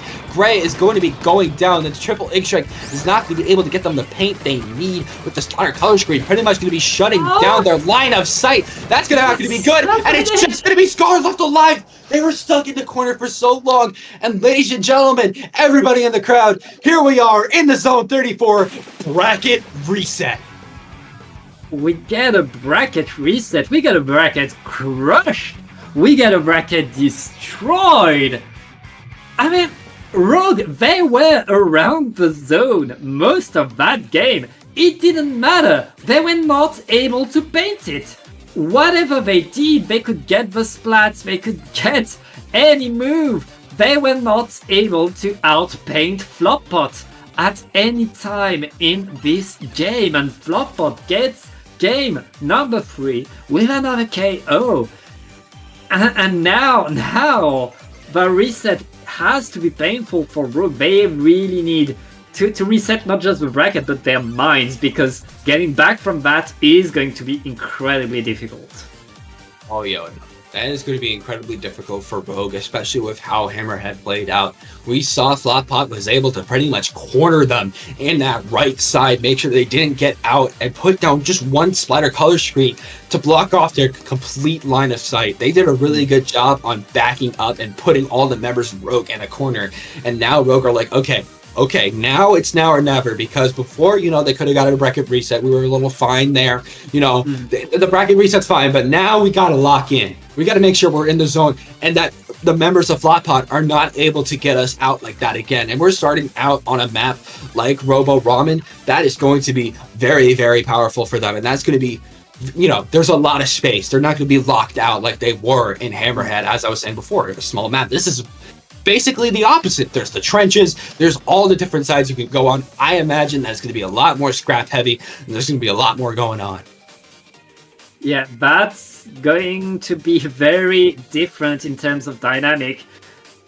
Again, Rogue needs something different. They need to switch things up. They need a plan to push Floppot away, to win these fights and get back in the game. But it's Rogue we're talking about. They went in this grand finals through the grand door. We know what they can do. We know what they're able to do.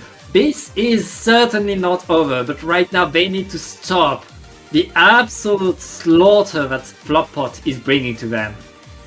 Yeah, no, they need to stop it. This absolute momentum that Floppot had, pretty much 3-0 and swept that initial grand finals. Now in this bracket reset, Rogue has got to wake up and make sure that they don't sleep on Floppot, as they are coming for them. They're coming for their necks, and if they win these next couple games, Floppot is going to be able to take the gold right out from under Rogue with that advantage they had in the beginning. Now they're on even playing field, and Rogue has got to make sure that they use that to their advantage. Yeah, it's gonna be tough, and Robo remember, it's a good map to get back in the game because there are so many different ways to play it. You can bring something that will create the surprise into your opponent, and as I say that, the game's about to start, so let's see how it goes. Game 1 of this final set of In the Zone. Yep, game 1 of this final set. We're going to be seeing the comps coming out here. Gray going right back to the range blaster here. Meanwhile, Floppot, sticking to their usual comp. Both teams going back to their tried and true. As we're starting out, already seeing Zero going to be going down. And Rogue getting so much paint on the board. But Goss is shutting down Obito with that Trizuka coming out of the get-go. But Cooler is up on both sides. Gray trying to get a pick, gets a trade on Goss as Scar is trying to shut down Q from that trench down there, but somebody sees them. It's going to be Zero going in for the kill. Not going to be able to get it though, as Scar is able to hold it down, put tri-strikes from the bottom onto that bridge. Not going to be able to find the picks though, as the members of Floppot are going to be trying to get back in. Jared's going to be going down though. Scar is trying to push up on Goss alongside Gray. Gray's going to be shut down though by Goss, as they're going to be swimming right back up, getting the paint on the zone, getting it down to 81, finally getting the pick on Scar. And this is so good right now for Floppot, getting that Zuka pick on Gray, as Jared is pushing right up to Obito. Wants that pick, wants them down. Zero going to be helping them out, but Zero's going to be going down in return. And Jared is going to be avenging their fallen teammate, as Q is going to be holding down the paint. They're going to be pushing back up. Even though this triple string strike is going to be flying, trying to take the zone back for Rogue, Floppot is still in a really solid spot. And they are Rogue able to apply penalty, able to paint the zone and to get the picks. They're finally in control. They're finally doing what they've been wanting to do this whole grand final, and right now all they need to do is stop Zero from getting in, painting the zone, getting the onslaught. 0 is counted and 2 down onto Floppot. Floppot was not able to paint the zone. This is the opportunity for Rogue to get back in this game. They could get the lead off of that right now. All they need to do is hold the zone a bit longer, but it's just Promano. Promano using the tactical just for himself. And all of Rogue has to go back from spawn right now. Flop-Up is back in control. They lost the lead, but I mean, with the control that they have and the amount of points that they have, the lead is going to come back. Ooh! Oh! Promano! Just run away! Promano is in a really bad spot right now, Pat. They were able to take 3 down again, and we can see Floppot literally making a barricade on the zone right now, making sure the members of Rogue can't get in. 0 going for a Hail Mary, not able to get it, but with 30 points left on the board, getting that pick on Scar from Jared was so beneficial. That splatter color screen literally just being used just to get him out of their spawn, getting those specials out of the way, trying to get the pick on Gray. Rogue able to get some penalty onto Floppot, very beneficial for their team, but Floppot still has so much control. The strikes are still going out in the favor of Rogue, trying to push in. We're seeing Scar and Obito coming in. Obito getting a trade on 0 might have been really good for them, as Gray is trying to push in. Goss is on that right, they're trying to get cute. Gonna get picked off though in return, and Scar is just somehow in there, but is going to get punished because of that, and no paint, as Floppot is going to be taking that zone pack, and with 2 down, trying to push up, but Goss is going to be shut down by Gray, as Gray is going for that backside on Trench. They know one of them is weak. 0's going to go down. They have the Wave Breaker at the way, which might help them out just a little bit here, as they're trying to find out where the members of Floppot are. We are seeing Gray trying to go back and forth, but it's going to get picked off by that Zuka coming out from Goss. Sprinkler coming out. So much paint is happening on this map right now, Flop. Right now, Pat, that I just can't keep up with it. It's so much. Yeah, Rogue is staying in control of the zone, almost getting rid of their penalty, but Floppot is not stopping. They are running in and getting that extra pick on Promano on the pencil is so important for Floppot right there. That is economy advantage for them, but they have 2 players down. All Gray needs to do is get 1 extra pick. Oh, and that trade is enough. Right there, Rogue is back in control of the zone, but all of Floppot is back on the attack. Now that they have Tacticolor, it's going to go pretty fast. Yeah, it is going to go pretty fast. Obito trying to push up even just a little bit there. 0's going to go down as Gray is going absolutely in there, trying to get this pick on Q. Not going to be able to find it as they're going to get picked off in return. We're seeing Promano backing up. They're just 2 alive in the mid for Rogue, as Floppot is pushing in, getting 2 coming out from Goss, but Obito is trying to go for a flank, but it's going to be shut down because of it. Absolutely punished here. Q just keeping the paint on the board. Scar's going to get picked off. It's just 2 left alive for Rogue, as Gray and Promano's going to find something, but Gray gets shut down by the Trizuka coming out from Goss. 5 seconds left on the clock. They have to rush in. There's so much paint going out, but no, it is not enough, as Floppot is able to take the first game of this bracket reset, going 4 games straight with the victory, with the paint, with the picks. They only need 2 more wins to go. They take this whole tournament down. And that's... I mean, Floppot right now is 4-0 against Rogue. They are not stopping. Rogue able to get a few pushes, able to get some control of the zone, but not able to keep Floppot from coming back from it. Not able to keep that lead a bit longer. Floppot are on their way to being your winners, and Rogue need to change things. They need something big if they want to stay in this game.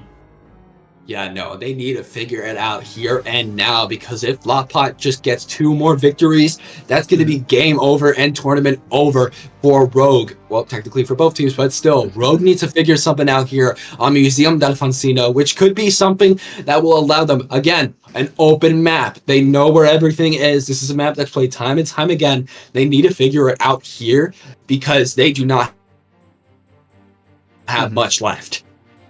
And this is a map where having a blaster under a ledge can do a lot of damage. This is the kind of plays that Gray wants to do. This is the kind of things that can really switch things up. That's what Rogue has been trying to do, is play the maps the way Museum allows you and helps you play as much as you can. So this is not over for Rogue, but they need to show what they can do right now, because we're getting very, very close to the end of this tournament.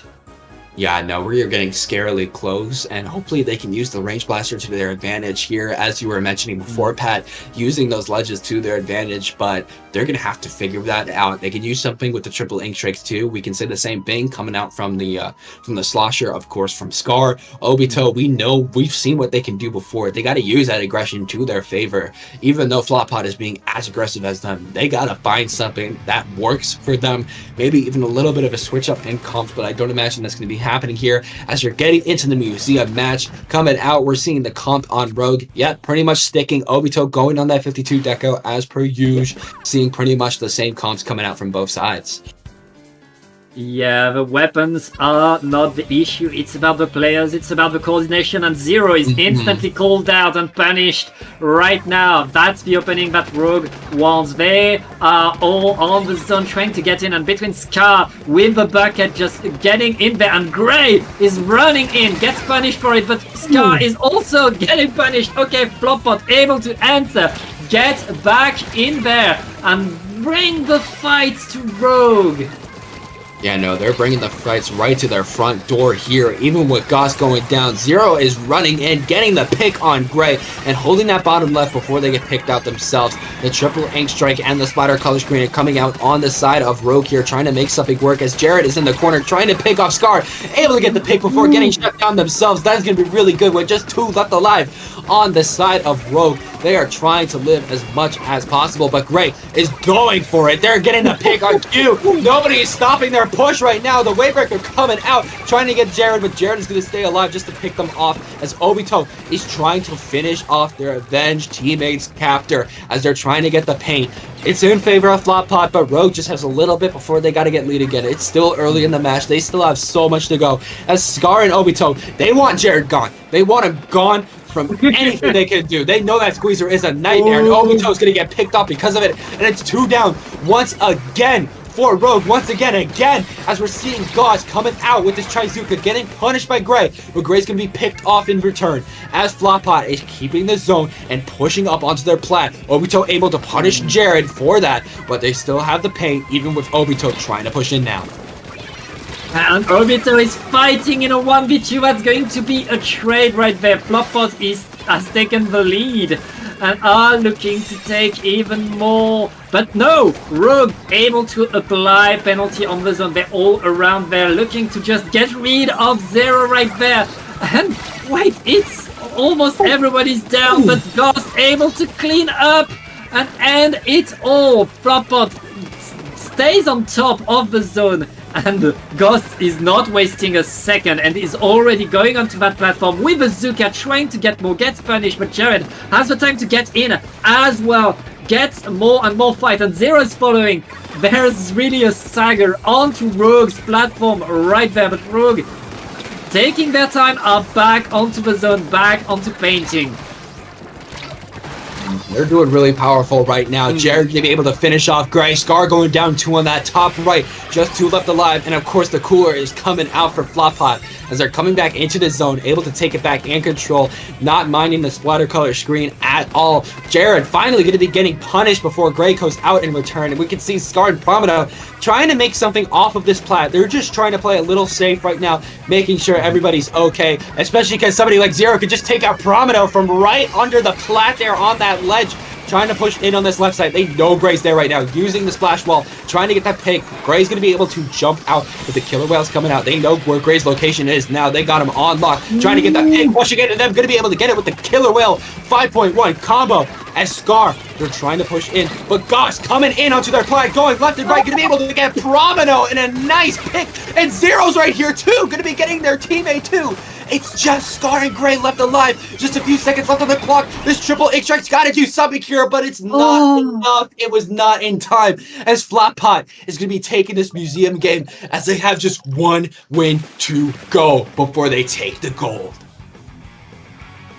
Floppot showing what they can do once they have momentum, and Rogue, they were struggling just on their own platform in these fights. It was so tough for them, and I mean, it like individually it was working. Each player was able to do what they wanted to do, but Floppot a bit more moving as a team a bit better, a bit faster, a bit more coordinated, and keeping their eyes on the zone, keeping the points ticking and the clocks going their way. Floppot is now 2-0 and needs only one more game to be your in the zone champions. Yes, and as we're going back onto the map that we started this set with, Undertow Spillway, they're going to be learning from their mistakes they made that first game, especially in a dire situation like this. They got to make sure they remember what happened when we started this set and go like, okay, this is where we faltered in our first time around against Floppot on Undertow. Now we got to consider this, go into this set here and make sure we don't falter into that again. We got to make sure that we separate the members of Floppot as much as possible. Make sure they can't combo off of each other. Make sure that we keep control of the zone and do that we have done every time before. Keep pushing up, keep being in their base, keep being in their face, trying to get that win because it is now or never for Rogue.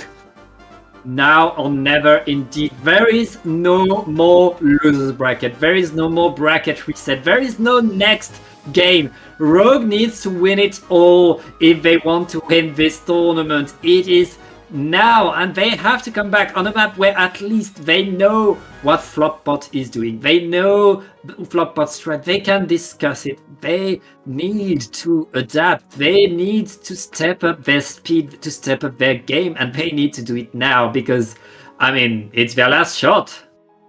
Yeah, this is their last chance. So Rogue has got to make sure they lock in for this because if not, we're going to be seeing a 6-0 come out from Floppot here as they're just going to be finishing up. We're going to be getting now. This could be the final game of the night. This is the match point coming out for the bracket reset for the grand finals of In the Zone 34. Seeing the comps coming out here, we're seeing the heavy edit coming back on the side of Floppot. And we're seeing Rogue going back for that vanilla splatter shot instead of the 52, opting for that Zuka spam.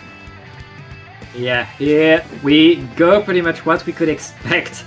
I mean, we've seen these weapons come back and forth between these two teams, and here we go. First, Zuka is coming from Goss.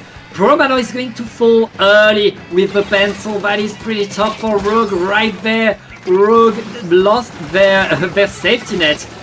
But they are answering and both teams just getting splats left and right. That being said, Floppot has the zones and has the control. Yeah, they have the control right now. Seeing Zero trying to protect themselves with this wall, not going to work as Q is on their side. Promino going to be able to pick them off in return as Scar is trying to push up in here, trying to see what they can do, but this Zuka coming out from Goss is going to shut them down rather quick here as they're trying to paint the zone. Zero going down, Gray going down. So many fights happening here, but Floppot still has control. Rogue has not been able to get the zone at least once, and they got to change that. Gray able to pick off Jared. They see where Goss is. They can get the pick on him here if they're not able to jump out. They were able to, but Goss trying to get the pick once again, not going to be able to, as for the first time, Rogue is able to have control and get two picks on this left side here as Obito is pushing up more and more. They see Jared. They're trying to get the cooler, able to get him. They got to push for Jared. It's now or never. They got to make sure that Jared isn't able to set up with this screen. Here we go. The splatter color screen coming out from Floppot. This is going to be the start of their big push here as Zero is going to be on this snipe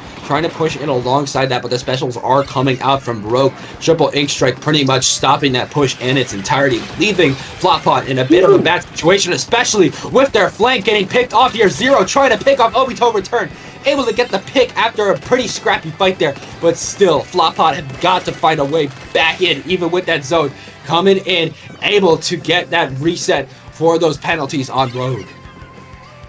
And the reset has come. Rogue is back in control, but Zero is on top of glass, dropping and getting only one, but that was on the pencil right there. Tactical is applied, the survey should be back very, very soon. Rogue can breathe a little bit. They're about to get the lead and Floppot has no way in. It looks like Rogue is able to adapt to what Floppot is doing. They have the lead, but Floppot is answering. They get a wipe out, NM, and Floppot has full control of the zone. They lost the lead, but they got everything else. This is looking not so good right now for Rogue, as Floppot was able to turn that situation around pretty quick and is now trying to take down the points. We're seeing Goss stuck in a corner here trying to take out Domino. Going to be able to get the pick. Is right behind Gray trying to take him out too. They're going all the way around trying to get the pick, able to get it. And now Floppot has so much of a lockout. Getting the pick on Scar 2. Obito going in for a solo pay. Able to get one. Get two. Trying to find Goss in Q2. We're seeing Gray coming up on the top onto this glass here. Goss trying to shut it down with this Chizuka. Not going to be able to, as they're just trying to play for their life, especially with Zero going down to Obito's Trizuka 2. And the zone's going back in Rogue's favor, able to take out Goss in return as Obito is pushing up for Jared. They want them gone, but Jared is going to be jumping back. Floppot is trying to make sure that they don't go in alone. They try to plan something that's able to work, especially with Zero coming in, able to take down one, take down two. They're trying to go for Obito. Obito able to back up, though, is trying to protect their zone as much as possible. They're doing it alone. They're putting in the elbow grease. They're putting in the work, but somebody's trying to come in from up top and is able to take him out. Goss able to get that pick back and push in, trying to get somebody else. They know Scar's here. There know so many people, but they want their Zuka at the ready. Popping it here, trying to see who they can pick off, trying to find somebody, but not going to be able to. But it's so back and forth right now. Obito firing a Trizuka in return, and Zero coming up, trying to get the pick on them, but Scar is going to lob shot right above their wall, ignoring it entirely, getting the pick in return. And it's not over. Rogue once again is so close to getting that lead back. They only need to keep it a bit longer and shoot down onto Floppot. This is the opportunity for Rogue to get the game. All they need to do is to paint the squares, but Floppot is back into action. They are contesting both zones right now. The zones are back into orange. Rogue is just 2 ticks away, just one, and they get the lead with 10 seconds left. Rogue is alive in this, but Floppot is back on there. Floppot just capture the zone. They're going to need a huge overtime victory if they want to seal the deal here and now. Oh my god, this is looking so close right now. Floppot has got to push in. They cannot falter, or that's going to be it. With one zone taken, Rogue is getting so much pain on the board, and they finally get points on the board. Rogue has a point on this bracket reset. They're not over just yet, even when it's all down. Luck has left them. They are here. They are still here to win this, and they're going to look to reverse sweep Floppot right now, getting a point on the board and putting them in a little bit of jeopardy. Do not count Rogue out. They are not done. It is not over. And we are going to game number 4. It's going to be on Hagglefish Market. And what a set. These 2 teams are so fast, so intense. They're always fighting. It's so tough for us to follow what's happening because everything is happening all around the map. It's incredible, but Rogue able to get that comeback, able to stay in the game. That's what they need to do, and that win has to feel pretty good. Oh yeah, no, I imagine it has to feel good, especially with everything that has happened before. I imagine Rogue is so happy right now. Like, yes, we got that win. We're still in it. We're trying to get this victory, and we're going to be able to, if we're just able to lock in the zone for just 2 more games. If they're able to get that, even with the bracket reset, they'll be able to win, as we're going to be going on to Hagglefish Market for this next game. A map that has been fought time and time again on so many close sets, and that's not going to be any different today. Oh yeah, these 8 players could go around this map with their eyes closed if they wanted to.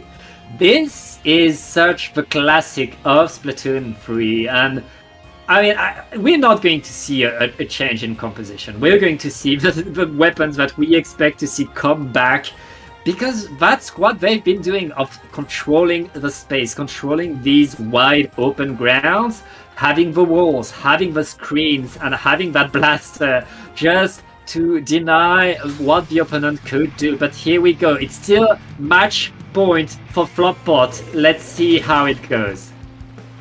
Yeah, we're going to be seeing how it's going to be going as we're going to be seeing the comps coming out. We're seeing Scar finally switching off of the vanilla slosher, instead going for the sloshing machine. That's going to be really interesting, especially considering, Neo Machine exists, and it's going to be a very high points for special with that 220p. But they want that fizzy machine combo. They want to make that work here. Yeah, for maximum fighting spirits right there. And Scar is already to the side, trying to get a pick, but not able really to get much. All of Floppot is to the side right there. Rogue still fighting for that zone. And this Booyah Bomb coming in is going to allow Floppot to get at least one pick onto Zero and to push forward. Obito is in, and right now Rogue is going to get the lead, is going to get the zone, and is defending as much as they can. They're defending as much as they can right now, but Zero is going to be going down. Gray is still in it right now. Wavebreaker coming out, trying to see if they can locate anybody, getting the pick on Gauze before going down themselves, as Promino is holding down the zone as much as possible. Obito trying to put bombs in. Rogue is looking in a really good spot, but Zero is able to sneak out, pushing Scar out of their position before they're going to be getting picked off in return. Even with the Zuka coming out from Gauze, Rogue is learning from their past mistakes and is keeping a nice chokehold on this zone, and a nice pick coming out from Scar going on Jared, but Floppot was able to put enough on the zone in order to take it back in their favor. Zero trying to push up on Scar, but Scar is going to be living for another day, trying to make their way back up while Zero is going to be pushing for them. And that's still a fight going between Zero and Scar. Zero is going to get it though, and the rest of Floppot was able to take the zone to keep it. Rogue still around it though. They're not pushed away, and with Bazooka they should be able to at least apply still a bit more pressure. We have 3 minutes left in this game. Both of these teams are so close with each other, and Floppot is looking to get that lead back. Q down! And look at that, Jared! And Zero just getting in there so fast, and Goss just sealing the deal. Oh, whoa, Floppot has the whole map right there. It's going to be so tough for Road, especially since there's just 25 ticks left. Yeah, but with this Booyah Bomb coming out of the zone, they're trying to get it back. But with Gray going down, the Fizzy Bomb's trying to get it in congestion. 2 left alive right now on Rogue. Not looking good. 3, 2, 1. Game, set, match, and tournament. They gave them a little bit of hope, but it was not enough to climb Rogue back out of the hole they dug themselves in, as Floppot is going to be taking that match on Hagglefish Market, and they're going to be crowned your In the Zone 34 champions. Jared, Q, Zero, and Goss, your champions. And what a showing by Floppot. What a set and what a tournament, Adam. That was incredible. And Floppot, yeah, as you said, they let Rogue have their game. They let Rogue have hope. But when the second Rogue got some momentum, Floppot was able to stop them, was able to stop everything, get their head back, get the lead back, and get that final game that crowns them the zone champions. Yeah, that was absolutely beautiful coming out from them. You saw right as it was looking down for Floppot, both Jared and Goss just got as many picks as they could, literally getting one, and Jared just turned around, got another, pushed up right up to their plat, and then shutting down the rest with that Trizuka coming out from Goss. That was absolutely beautiful coming out from both teams for all of those matches, but Floppot is going to be the ones left standing above all else, and is going to be your champions for tonight. Yeah, congratulations to them. And thank you all for watching. Before we go, NM, I want to see more of you. I want to hear more of you. Where can I find you on the internet? Well, you can find me on Twitter and Twitch down there below at Ninstar123. That's where, I post sometimes mainly about what I'm doing for my career, broadcasting, writing, all that stuff. That's what I like to post on there. But of course, where can the people find you, Pat? You can find me here at Pat Autumn on Twitter, and that's pretty much it. And yeah, I'd like to thank also our wonderful streamer Brownie for being there for us, for being doing an incredible job showing us all of the action. Brownie, can you be on the mic? Can you tell us where we can find you? Yay! Yay! Brownie? Oh wait, I was on the wrong mic. Anyways, you can find me on on Bravni, on Twitter, on Twitch, streaming sometimes when I'm having fun about it. And anyways, it was a lot of fun again today. Thank you very much for having me. It was a lot of fun again. Yeah, well, thank you to Dapper Productions for having us. Thank you to Sendu for being Sendu and doing Sendu things. Thank you to all the players, and thank you all for watching us. And we'll see you in the next tournament. You have yourselves a good night, everybody.